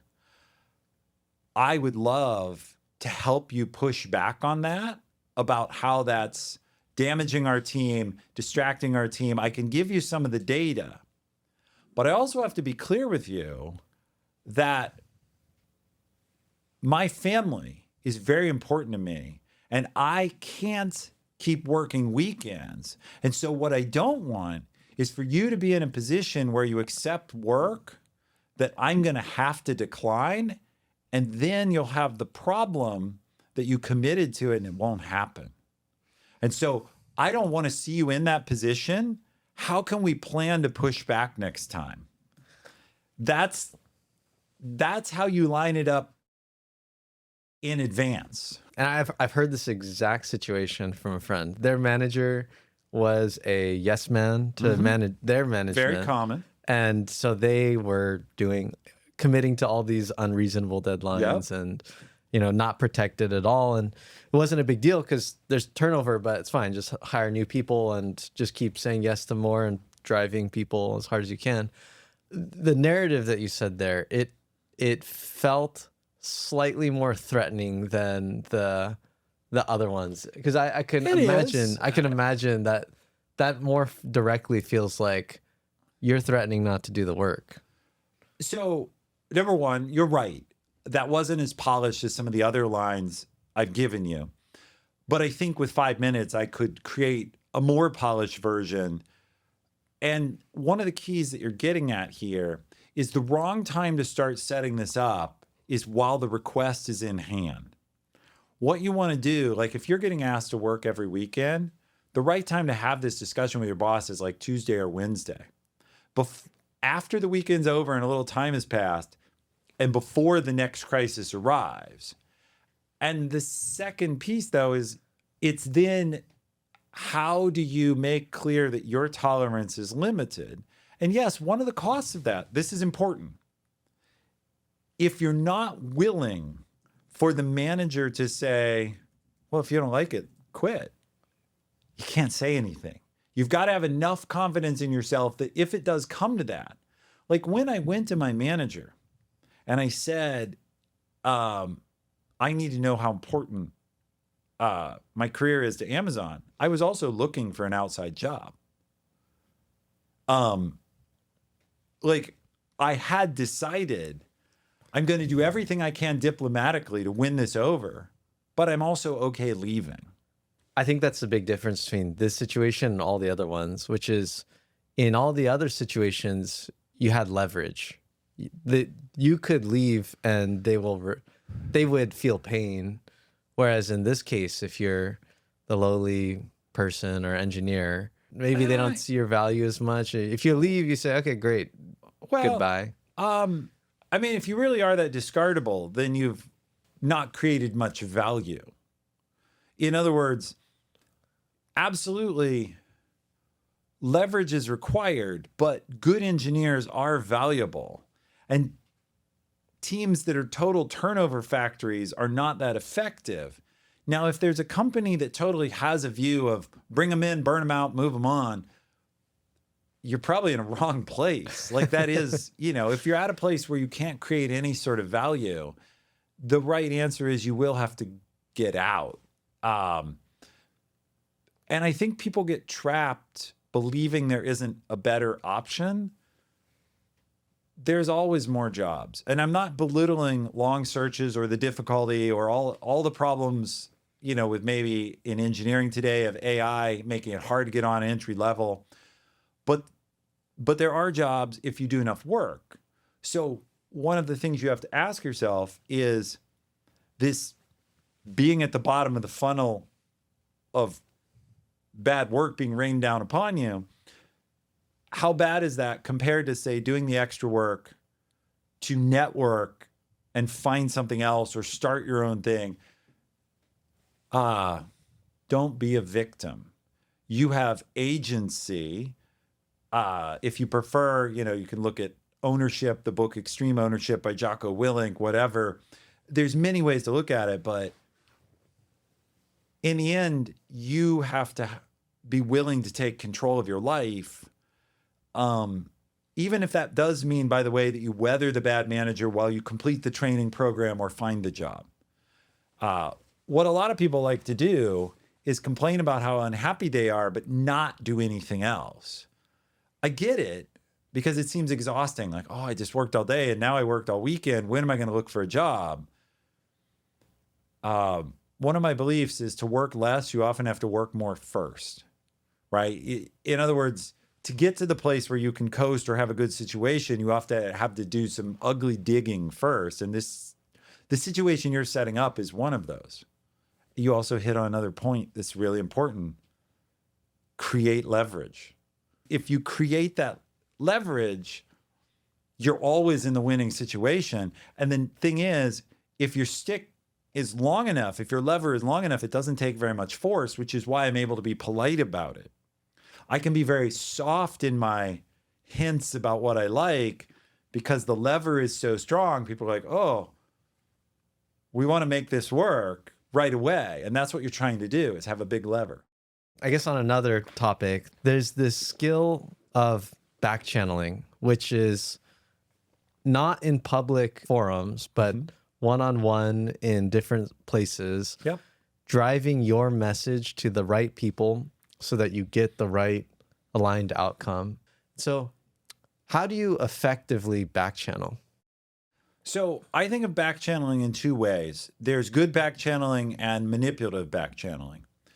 Manipulative backchanneling is where I'm trying to do something that I wouldn't be willing to say in public. So that's where you're really undermining or painting the other proposal or the other leader in a negative light. I don't think that's usually necessary. And I'd like to say never necessary, but you'll lose some because maybe they'll do that. What positive backchanneling is giving people a chance to ask questions and find out what their concerns are where they don't have to bring them out in public. So maybe, for example, I'm the CFO or I'm the financial person and I'm really concerned about the budget, but I don't want to just ask a bunch of budget questions in the meeting, or I don't want to put you on the spot. Or maybe I don't realize that you're mostly concerned about the budget. If we have a back channel conversation, I can ask, here's my idea. Is there anything you don't understand? Do you have any concerns? And what I'm doing there is I'm giving you a chance to feel, remember, feelings and narrative. I'm giving you a chance to feel understood, to feel consulted, to feel listened to. Backchanneling doesn't just work because of information exchange. You do get data, and that is good. But it also works because there's all this subconscious, I made you feel important, I made you feel listened to, I made you feel heard. And that emotional buy-in, particularly if the other project leader doesn't do that, gives you a huge leg up because you're building trust. You're building trust that, oh, you take input. Oh, I can work with you. And so even if the two proposals are equal, or even if the other one's a little better, remember, part of my bet, if I'm in executive funding proposals, is who can I count on when the chips are down? Who can I count on to get this across the line? Who can I count on if there's a problem? This other leader I don't know as well, they didn't consult me. Ryan came to me and asked me my input and showed understanding for my needs. totally am funding that. Because even though the payoff's a little lower, I'm sure Ryan's going to come through or I can work with him. And so just realize we so underestimate emotions. As an executive making a decision on which project to fund, I'm wondering how it's going to make me look. I'm wondering what happens if it goes wrong. I'm wondering what happens if there's conflict between you and me later. Are you going to resolve it reasonably? I have all these fears and worries, and the back channel lets me quiet those down as well as address factual concerns. And so that's why it's so effective. I think if you were to negatively back channel, other people would see that you are a snake, and then you would lose some rapport, I guess. People do negatively back channel, and they have to be careful about how they get caught, right? Or don't get caught. You know, this is what you would call a backroom deal. You know, the classic backroom deal is like the kickback, where you support this and I'll make sure you're taken care of. It's kind of like, you know, a mafia movie or something, right? It's the I'm coming to you with a proposal that amounts to you should do the wrong thing because we're both going to benefit. And I just want to make sure we're on the same page, and you know that even though I'm actually a snake, I'm not going to bite you. We're snakes together. That's the essence of that offer. Oh, no. And, you know, some people are up for that. Like, because some people are selfish and ambition runs wild. And there are absolutely people who look at the world and say, well, I had to pay my dues and I got screwed over when I was in the weak position. And so now that I'm in the strong position, it's my right to take all I didn't get. It's not really I'm screwing that. See, they always tell themselves a story that makes themselves look better. It's not really I'm screwing those people. It's that I'm getting what I'm owed. Like, this is only fair. And that's another thing that's really important, is just when you're dealing with someone who seems to be vicious, do at least realize that their story to themselves is not that they're evil. Their story to themselves is something else. And if you can figure out their story, you have a better chance to redirect that story. We talked a lot about soft power and influence, and it sounds to me like that's not necessarily directly proportional to how many recursive reports you have. Have you seen examples where there was a person within an org that had a disproportionate amount of influence? Yeah. Well, the first thing I would say is I've seen soft power come from ideas a few times. So Amazon for a while built a product, they called it Cloud Drive ultimately, but it was a storage system kind of like Box or Dropbox, either one. And that proposal came from an entry-level new college graduate engineer. He had an idea for it, and he did two things to get it heard. The first was Amazon had an invite-only engineering conference where only a tiny percentage of engineers went off-site to this conference, but you could get an invite by making a proposal. So he fought his way into this conference. Then he knew 𝗪𝗵𝗵𝗀𝘀 came and reviewed an idea poster session. And so he emailed Jeff and said, I have this idea and I'm going to be at the poster session. Do you think you could stop by my poster? Which is a very small ask of the CEO. Well, then he got an audience with Jeff and he pitched his idea. And what Jeff did was like it and email his triple skip. So my boss. So there was Jeff, then this VP, then me, then a manager, then this new engineer. And my VP didn't like the idea at all, but Jeff had said, look into it. And so, you know, and the project got funded. It got built. So outsized influence, and I can tell another story about this. Whilst different people have different origin stories for it to some degree, I worked with a slightly more senior person who created the Amazon Fire TV or helped put forward the proposal for it. And he also was not a super senior person. but he did a lot of the legwork and had the knowledge and had the connections and managed to get that created. So, what works here, how you get that outsized influence, I've seen it many times. You have to have an idea.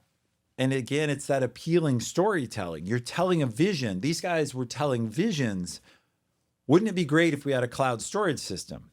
Wouldn't it be great if we had a low-cost living room device where people could watch Prime Video? They were telling an understandable soundbite story that everyone agreed with, at least on the surface, because wouldn't it be great if we had a cloud storage system? Yeah. Wouldn't it be great if we had, you know, a living room device, a low-cost living room device? Yeah, sounds great. Oh, well, look, here's a way we could do it. So I don't know if you have a follow-up question on that, but influence can come from anywhere. It usually begins with a good story based in some real fact. It can't be usually total nonsense. And then told with enthusiasm and told repeatedly, and specifically told to people who have the power to do it. What are the least discussed reasons that people get fired that you wouldn't see in the performance notes, but they are there? So kind of that second thing that's actually getting someone fired when there's a upfront story told in the perf notes. There's a lot of rules about when you can and can't fire someone. And so almost always the public story is some sort of performance story because that's the one thing that's allowed. So the hidden reasons are often, if they're not evil or the person isn't just doing wrong work, it's usually incompatibility. So the main reason I see people getting let go that isn't discussed is their style and the leader's style are very different. And that style can just be one person is very detail oriented, one person is very high level, and this can be on either end. That's one type of incompatibility. Another one can be with engineers, it's often one person wants to be very tech oriented and what's the best technology, and the other person wants to be very business outcome oriented of, look, what makes the money? I don't care if it's a hack. And where the firing occurs is where that becomes a religious debate and the two are just sort of at each other's throats. And remember, what starts as a small thing often builds up where over time these become a label. That person is technically clueless. That person's only about money. And they start labeling each other and then it becomes personal. And once it's personal, I've decided you're a bad person and I see all these things that make you bad. And you've decided I'm a bad manager. And once you have this lens, you're a bad manager, it really doesn't matter what I do. You'll see everything I do as bad because so many things are ambiguous and open to interpretation. That's where people get fired. But of course, it's always labeled somehow performance. Well, you mentioned it could be labeled as perform, but you mentioned that you could get fired for performance, but there's also those other HR reasons like sexual harassment and those types of things, right? I've seen one of the most blatant cases, in my opinion, of sexual harassment. I have to be careful even now what I share, and that will make the point. There was an executive hired, very high level position, a chief level position, who immediately started harassing women. And he was so blatant that it ultimately, when we asked one of the HR representatives on his team about had she gotten any complaints, she started crying because he had harassed her too. So this is someone with the gall to harass a woman in human resources. But he disappeared. The leader terminated him right away as soon as this came out. But people ask me, how did such a person get in here? Didn't we check references? And the thing I want people to understand is we didn't have legal proof of this harassment. We had a lot of people who said it happened to them. We believed them. but we never took it through a court and got a judgment that said, oh, he's a harasser. So even though that's true, if I name this person and say, don't ever hire Fred Smith, you know, he harasses women, Fred can sue me because I have no proof of that. I have no legal proof. I know it's true. He knows it's true. So that's why companies don't say it. So when someone calls up and asks about Fred, I refer them to HR, and HR says, oh, Fred was employed here from this date to that date. And, you know, that's how they keep getting hired. I will say I've looked this person up on LinkedIn since then. And the fact he ever worked at Amazon isn't even on his resume. We caught it quick enough. He just deleted it. No awkward questions there. No, why were you only there a month?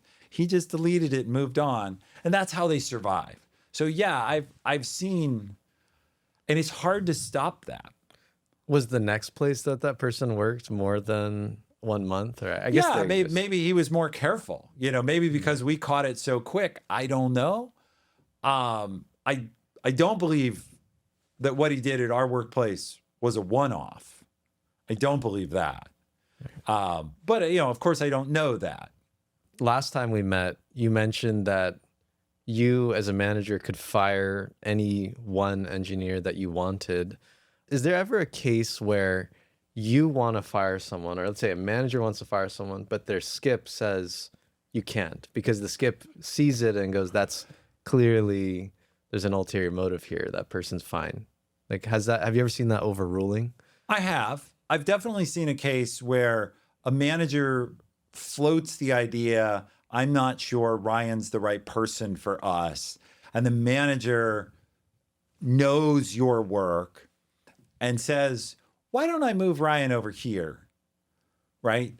Why don't I think Ryan, and again, if I want to make you feel good about it as a manager, what I would say is I'd say, you know, I see that you're struggling with Ryan. I've seen him do well in other environments.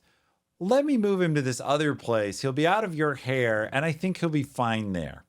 I don't tell them that I think you're going to be great there, because that's kind of hinting that they're bad. I just make it socially easy for them to say, sure, move him away. That's just as good as fired from my viewpoint. This relies on your skip, of course, knowing or having a sense of things. And again, sometimes it is just incompatibility. Your style, I can see that you and your manager are cats and dogs in a bag. It doesn't mean that you can't get along well. It doesn't necessarily mean the manager is bad. It does mean they lack enough adaptability. So I can work on that, but I may choose to save you in that time. Because what gets forgotten is people have personalities and preferences, and not everyone can work for every other boss. I certainly had managers that some people at Amazon loved, and they drove me batty. And I also know that for those managers, they knew I was a high performer, but they didn't like my way of doing it. And that's just, style does matter. You know, you have music you like more than others. Some music, you're like, get this out of my ears. And some you're like, I could listen to this all day. There is some of that element in work. I mean, the more that we talk about the behind the scenes of how managers keep orgs together and retain people, it feels like the orgs they're like duct taped together with a bunch of like, you know, well-worded phrases. This person goes here, oh, I'm going to get you what you want next half, and I'm going to move people. And it's all kind of back of the envelope accounting in the leader's mind. Is that an accurate assessment? You probably saw me smile when you said that. I certainly feel that way. What I mean is managers start out like you would think.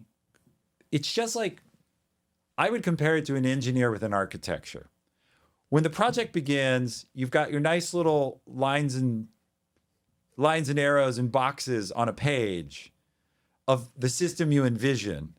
And when it ships, there is some resemblance to what you drew, but there's all these special cases you didn't think about and all these things you forgot that got like, well, what service can we put that in? Because we're out of time. And the thing is shipped bears a resemblance to the thing you designed, but it is not this sort of pure, beautiful ivory tower.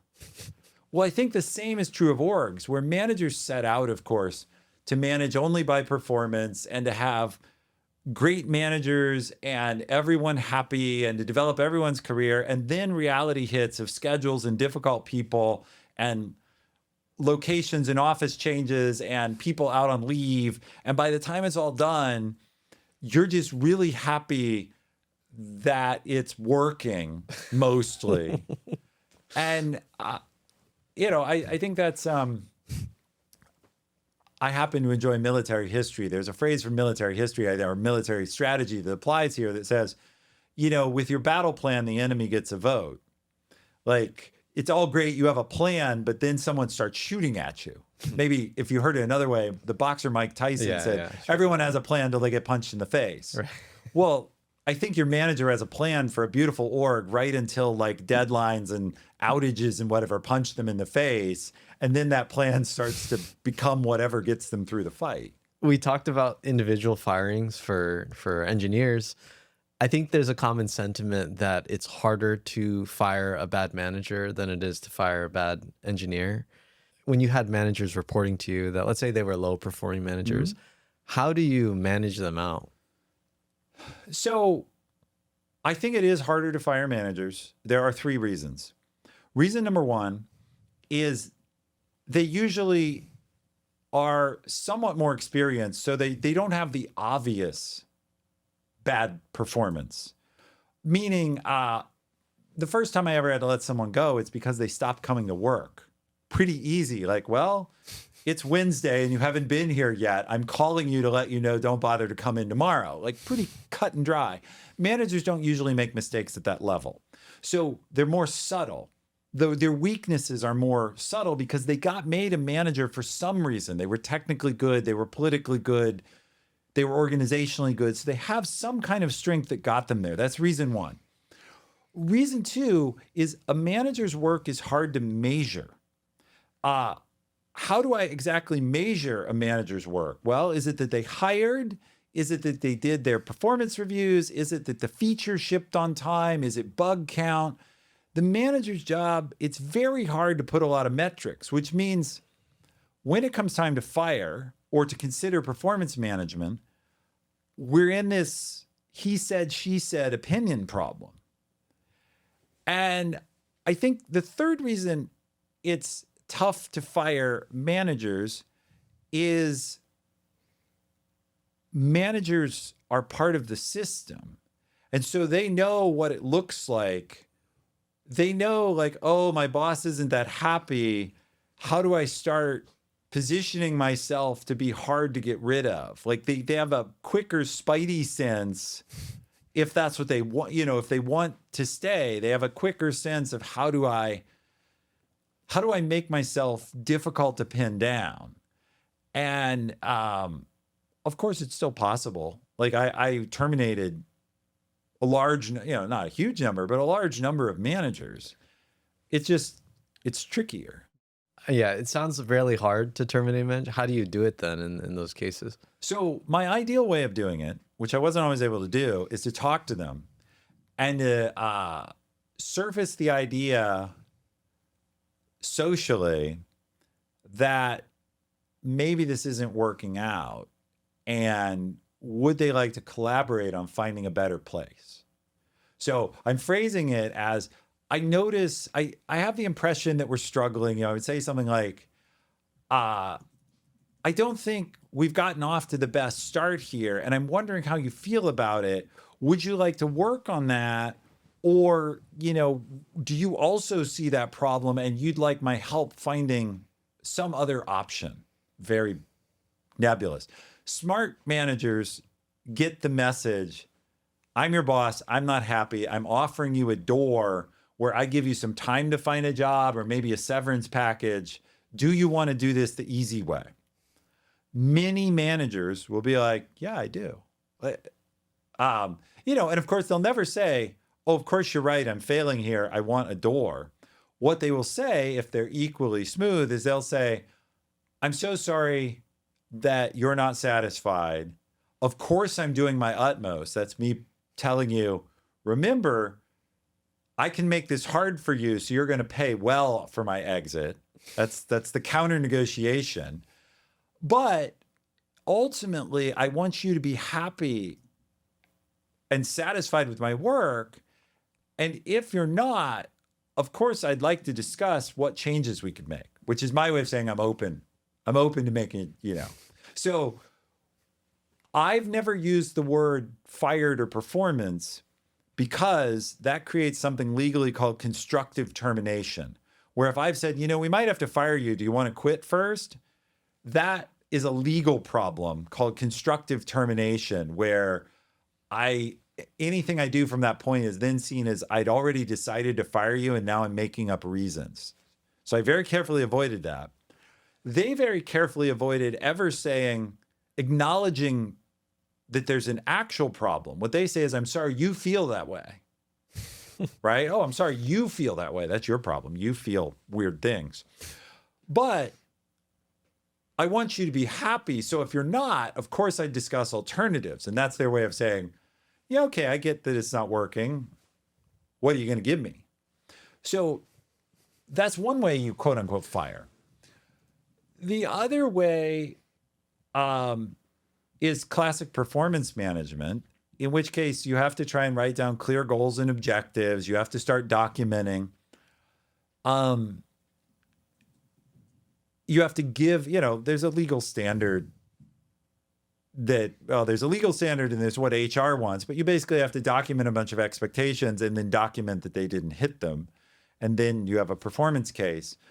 Almost all managers will quit before that. What they'll do is once you start the process, they'll be like, oh, okay, this is going to take him 90 days. I have 90 days to find a new job. And they go find a new job. You mentioned that when the manager, who I guess knows the system, is getting managed out, or this conversation starting, they can sometimes switch to, how can I extract more value for myself? And I think a lot of people who are less experienced, or they don't know how the system works too well, is when they're starting to get fired, they feel they have no leverage.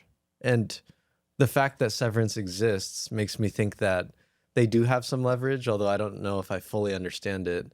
What is the leverage that, let's say, an engineer has as they're getting fired that a company would want to pay for? Because severance, I mean, well, there's cost. There's the optics of it, like it looks good, of course, but after this conversation, I'm a little more cynical. I feel like they're paying for something for that report. So that report must have some leverage in that conversation when they're getting... Well, there's several pieces of leverage. The first is this process, if you want to go through it, is going to take a lot of your time. And you have to document things. You have to follow a process. You have to file a bunch of paperwork. HR is going to audit your paperwork. If you're a low-level manager, they're going to write it. There are things I can do to string things out as a tactic. And so the first offer I'm making you is, hey, I'll save you all that time. If you will give me some money so that I have money in my pocket to go look for another job, I will save you this time and frustration. That's the first level of offer. The second level of offer is the story I'll tell the team, right? Is, look, I can either leave talking about what a terrible experience this was and what a monster you are. I don't say those exact words to you, but I can show you how to say that. Or I can leave saying, this just wasn't a fit for me, and I'm so excited to be moving on to 𝗥𝗎𝗄 Inc. And I can't speak highly enough about how Ryan treated me through this whole process. Ryan's amazing. So which story do you want me telling my coworkers? And so those are a couple of the pieces of leverage.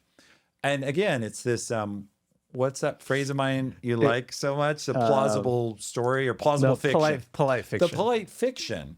If I need to say this to you, I say, well, let's say I'm working for you. Ryan, so far, you've been nothing but supportive. And if I were to move on to a new job someday, I would, of course, explain how supportive you've been. But if we're discussing my moving on, really, I would hope you'd want to support my transition financially so that I can tell that story. And that's how I'd be like, and even that wasn't maybe as smooth as I would do it if I had to. And by the way, let's say you're starting to give me performance feedback and I need time to be in the right headspace to have this conversation with you. I would just say that. I would just say, Ryan, I appreciate you're starting to give me some performance feedback. I know we need to have this conversation. Honestly, this moment, I can't have it productively. Let's have it tomorrow morning. Or can we have it tomorrow morning?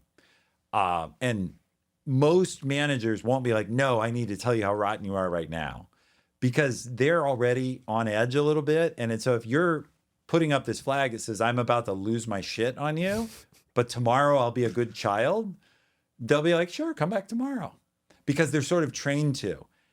And I've put you in a really difficult situation. This is important, where if I've asked for space and you say, no, we have to finish this right now I have a beef with HR. He was so mean to me. I asked for space. I asked if we could just talk tomorrow morning. And he said, no, I've got to ridicule you right now. It's very empathetic to HR. And now you're the one in the hot seat. Why couldn't you give her until tomorrow morning? Why couldn't you give him until tomorrow afternoon? Like, right. Because so again, I would rather coach people on how to be in great high-performing situations where they're having different conversations. But, you want to talk about the dark side, and that's okay. I get that people want to know. Don't be afraid to buy time. You do have leverage. And you may not get anything. Remember, if your boss is starting to line you up to terminate you, you may not get anything. But if you don't ask, you certainly won't. If you don't open the door and say, well,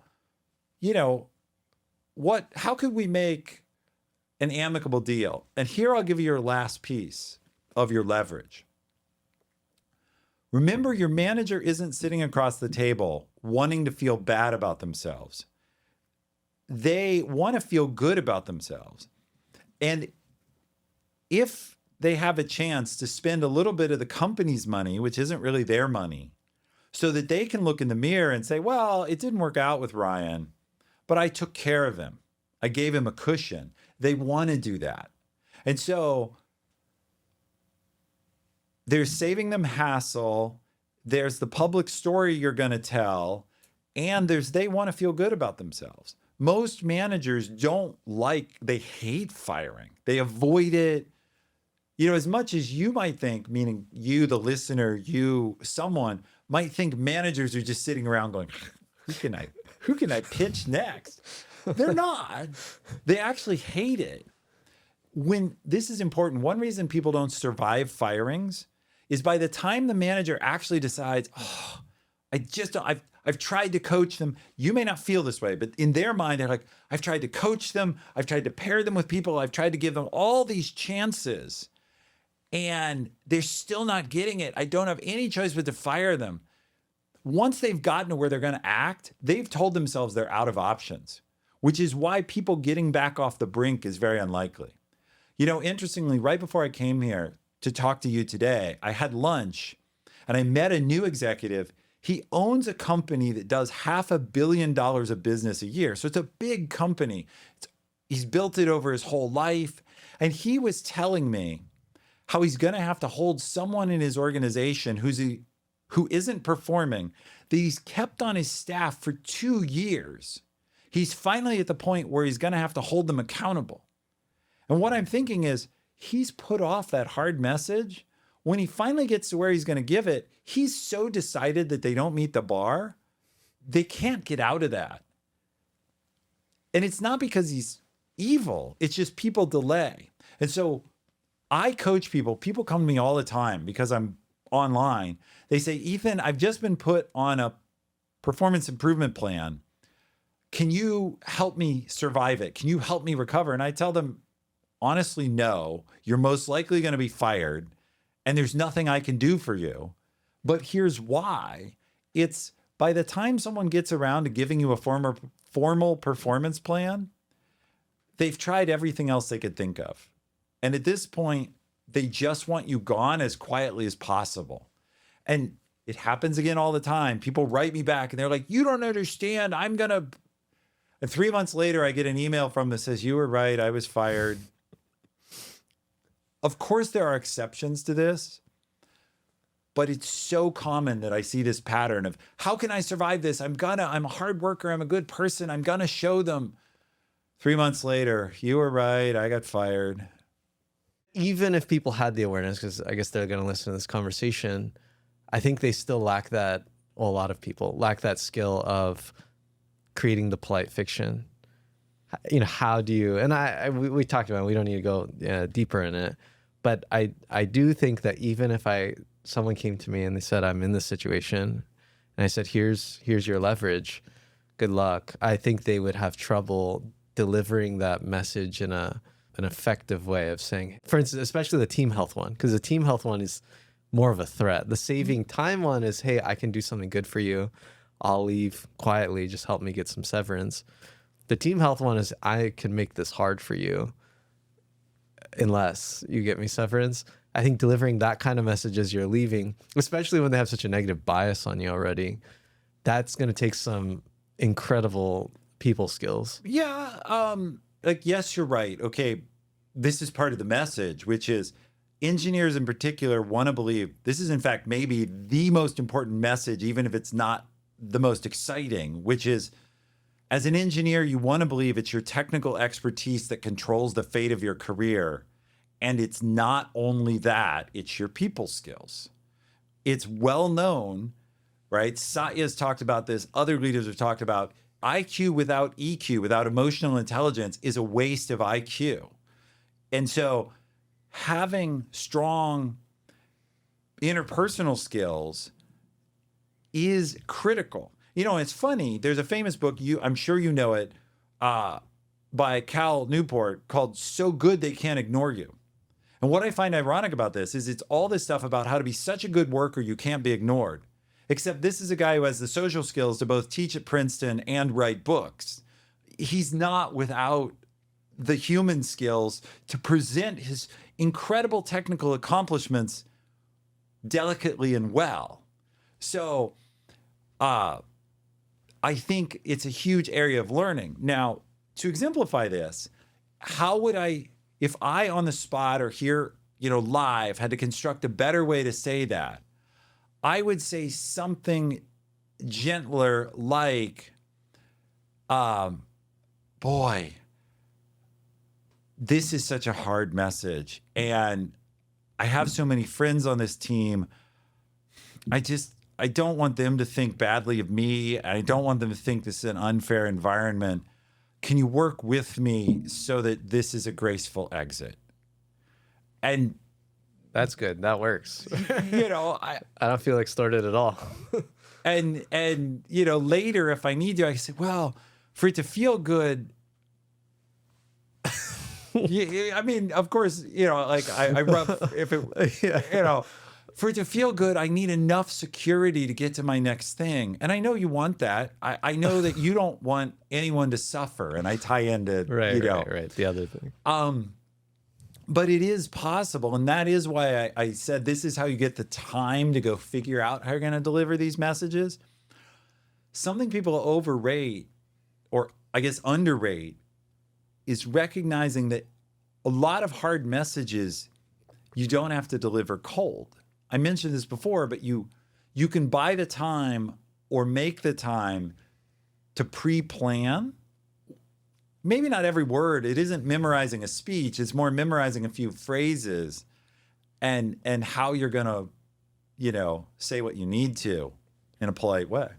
I want to pivot to promos and talking about promotions, because I know there's a lot of stuff going on behind the scenes on alignment between managers and upper leadership on who's going to get promoted. You mentioned the queue earlier.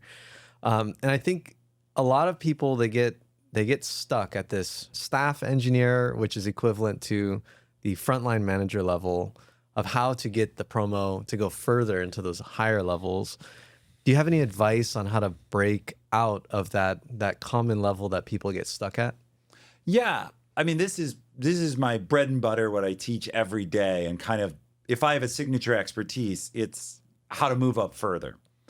What generally gets people stuck is they're not learning the new skill of the next level. Instead, they're doing the current skill harder and harder.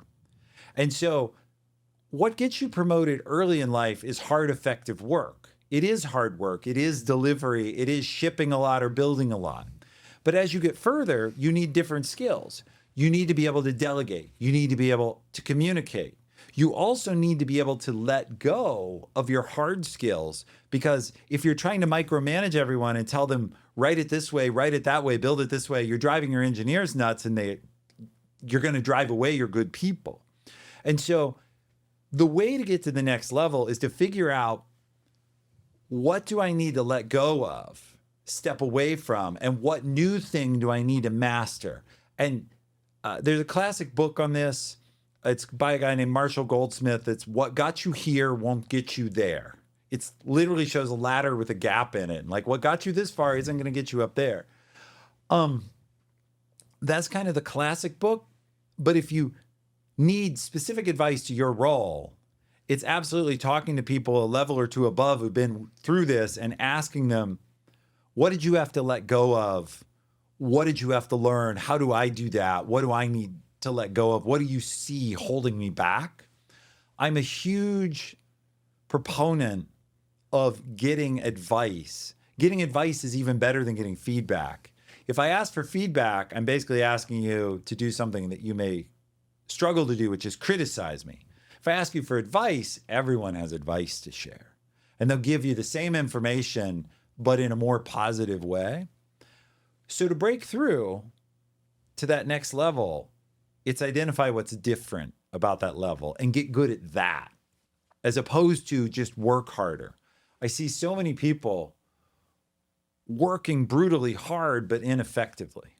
When it comes to the most senior promotions, I think there's this idea of readiness, which I feel like is what you just talked about, which is developing the skills and being in the position where your manager would say, yes, this person fills out the template, I guess, for their promotion. But then there's also the case of limited number of spots and kind of positioning yourself so that you are put in one of those spots. And so imagine there's a case where I'm a senior leader and I'm going for the director position, or maybe I'm going the principal engineer position. And there's two of us both going for at the same time, but we both report to you. How would I position myself so that I get the promotion first?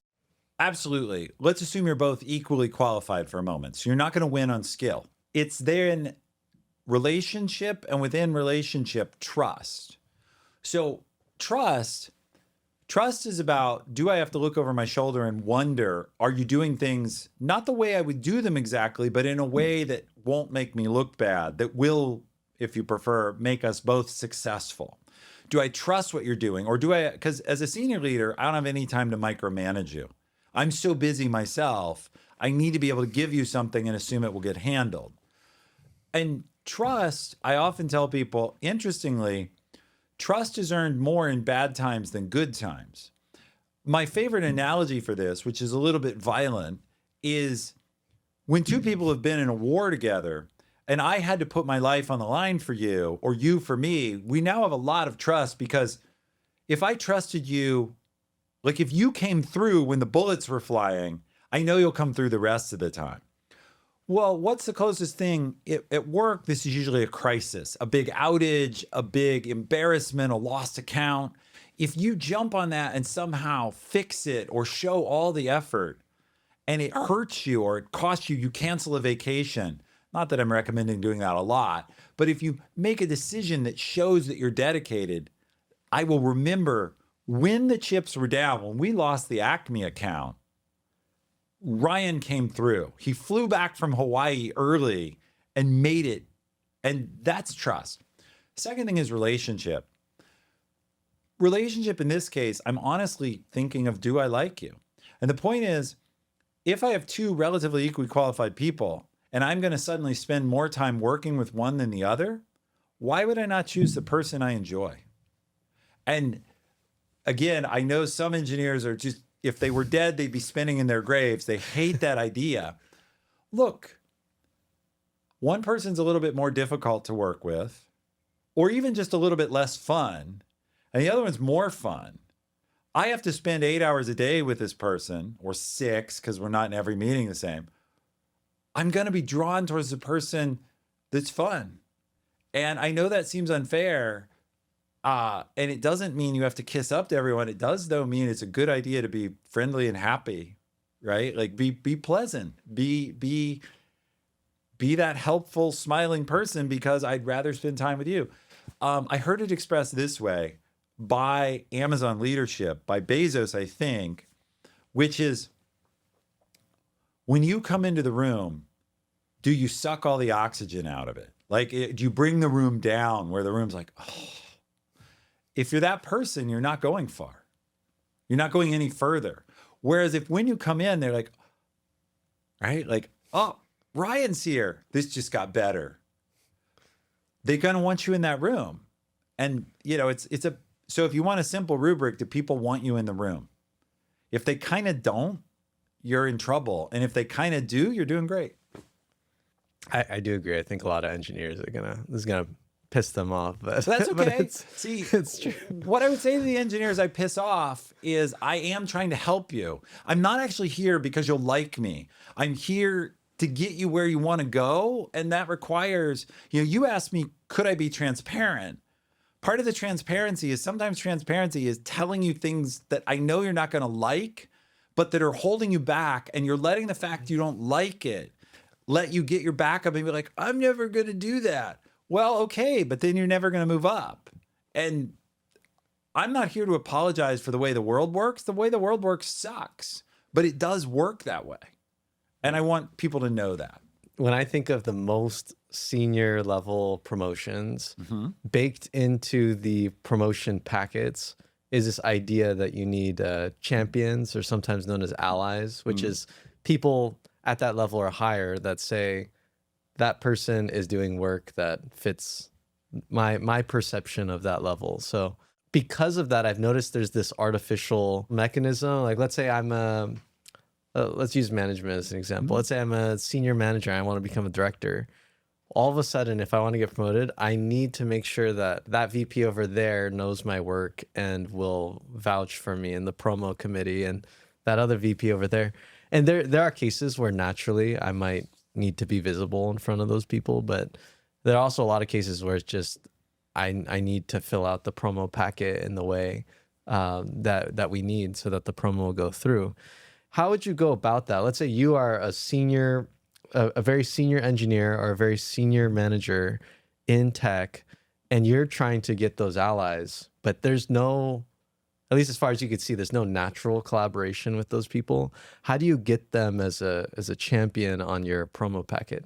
So I'm going to tell you my favorite way, and then I'll give you other ways. My favorite way is, you have your boss on your side. You've got that team with your manager, where your manager wants to get you promoted.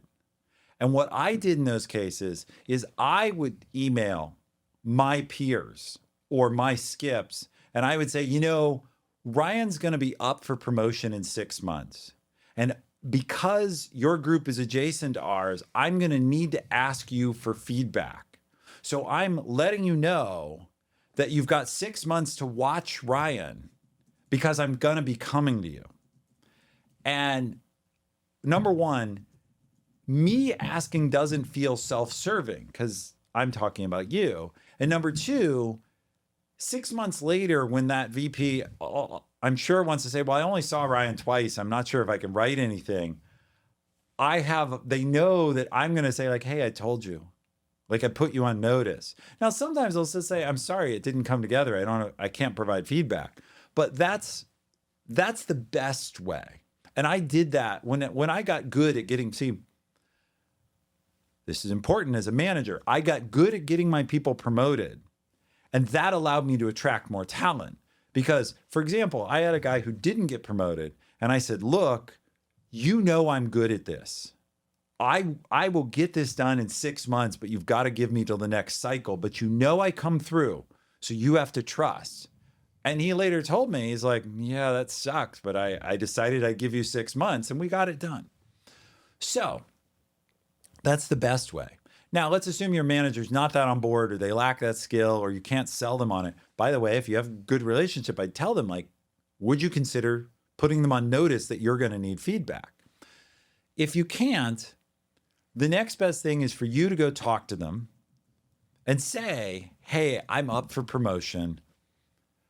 I'm pretty sure my manager is going to ask you for feedback. You're a logical feedback provider. What can we do over the next 6 months so that you're in a natural position to give me, to give feedback? Or, how could I keep you informed of my work? And one of the keys here is if you need, whatever 4 champions, you're going to have to ask 6 people or 7. Because one of them's going to leave the company and one's going to get reorged and one's going to say no. So you have to oversubscribe. It's like, overcapacity, just like anything else you design. And it is awkward, to go to another group skip. But the thing is, you can frame it to them as, hey, this is our process.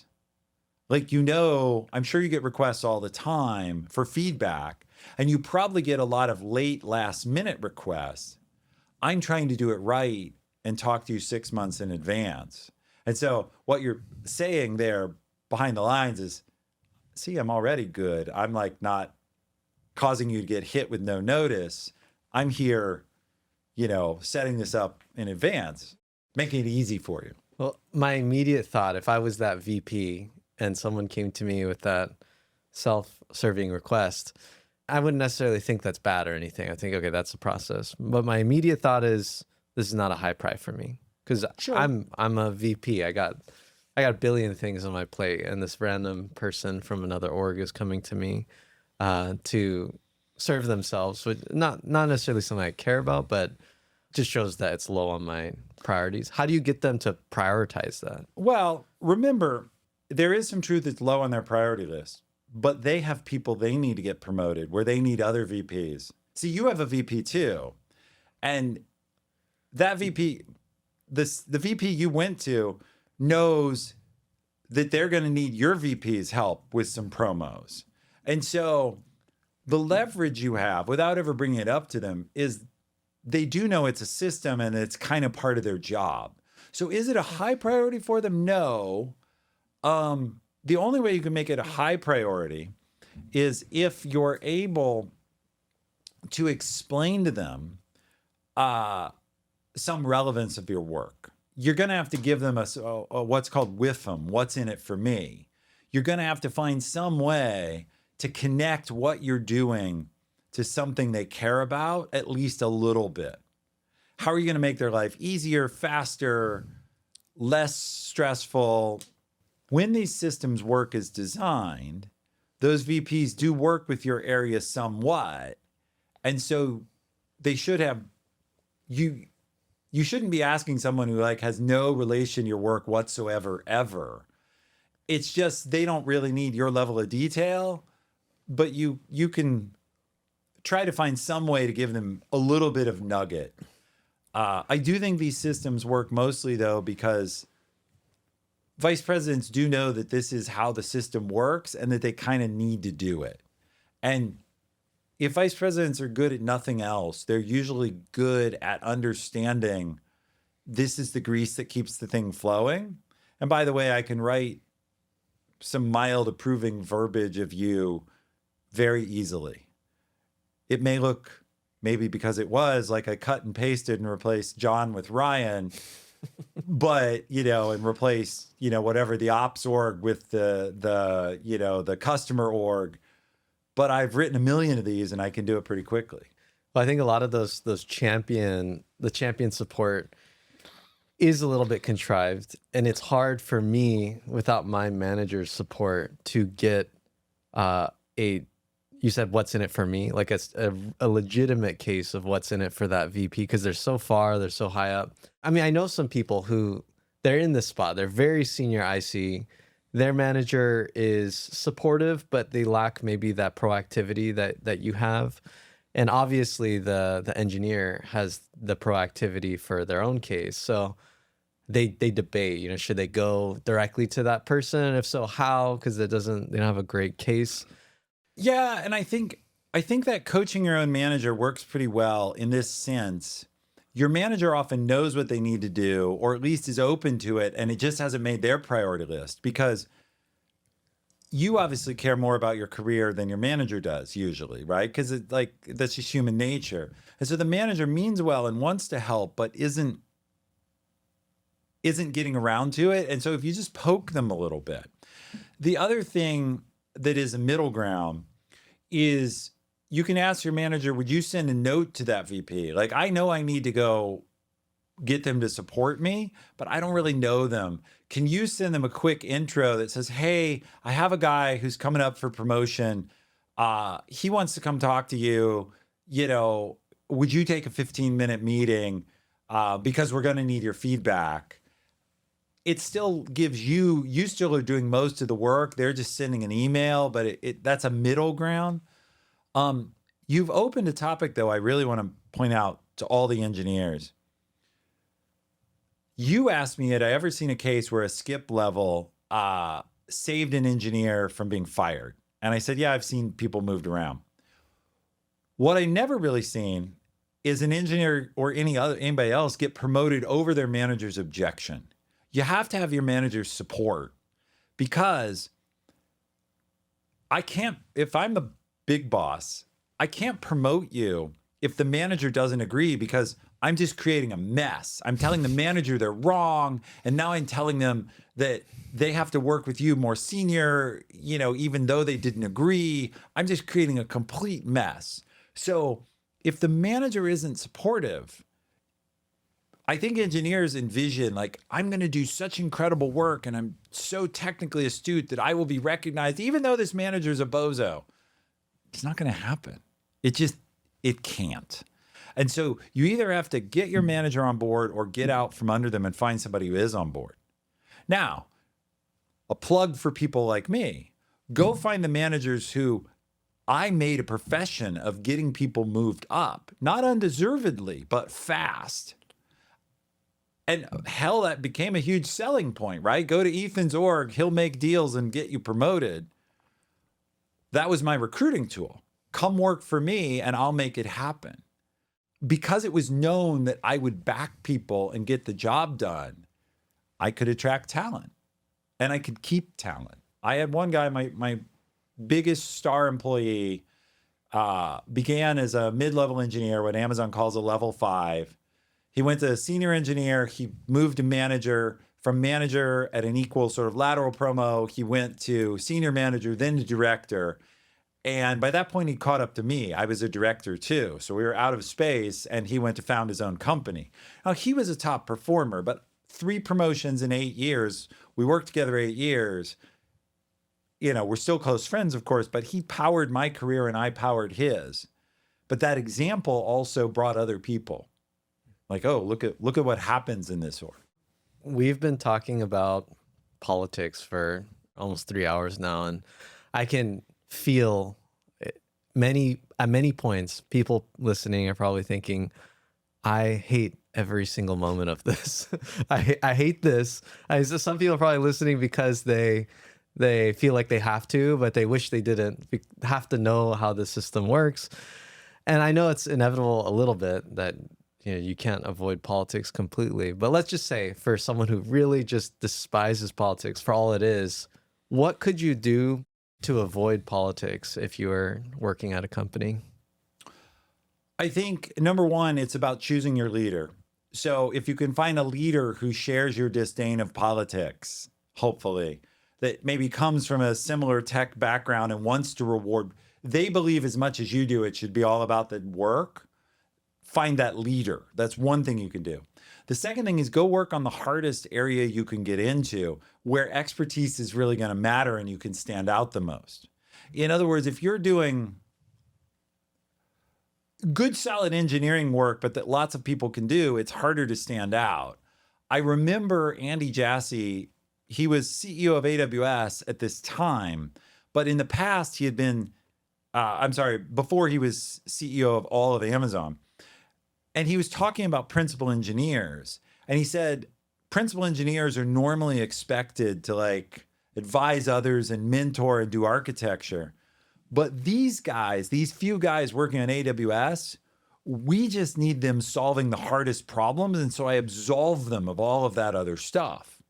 Well, for those engineers who just wanted to be, I don't want to review architecture, I don't want to give feedback, I don't want to give promo he was the perfect boss because he felt they were working on such hard problems, he couldn't spare them to invest in the rest of the org, and he didn't care. So you're looking for that situation where your work is so essential. Because absolutely, look, you've asked about difficult people, and I've given you all these rules about it's great that it's important your boss like you. If you have a skill that no one else has, and that skill is valuable, you will get exceptions.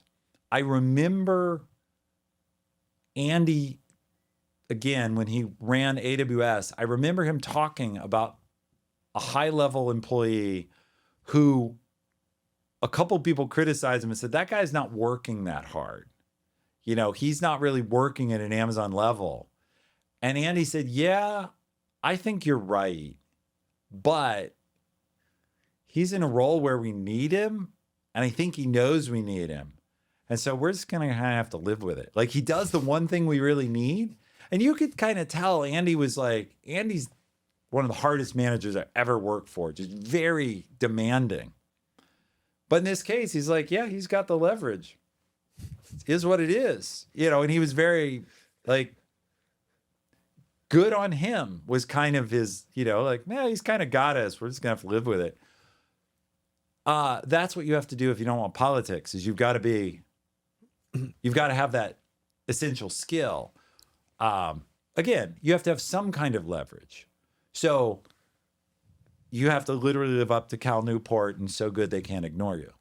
Earlier in our conversation, you talked about how when everything's growing, it's positive sum. When everything is kind of stagnant in an organization, it's a little more zero sum, where people are battling. So I can also imagine a growing company is much less likely, or will have less politics. I think some amount is unavoidable.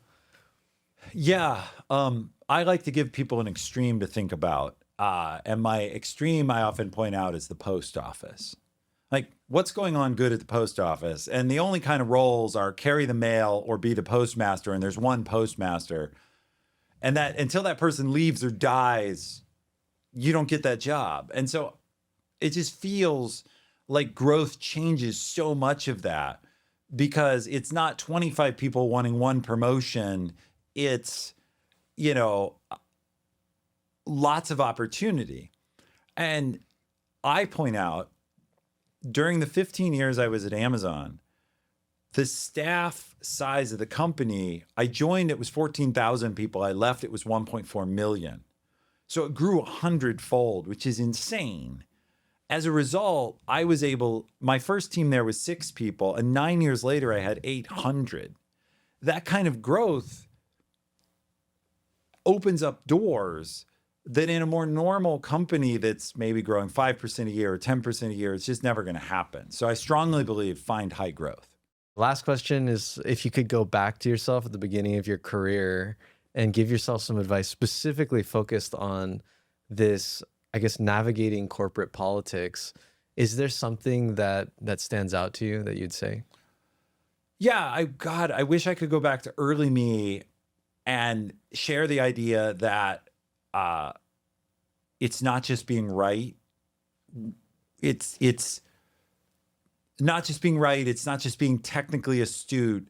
There's all this other stuff going on, and wake up to it. I think I was blind or deprioritized it and thought, well, that's management stuff.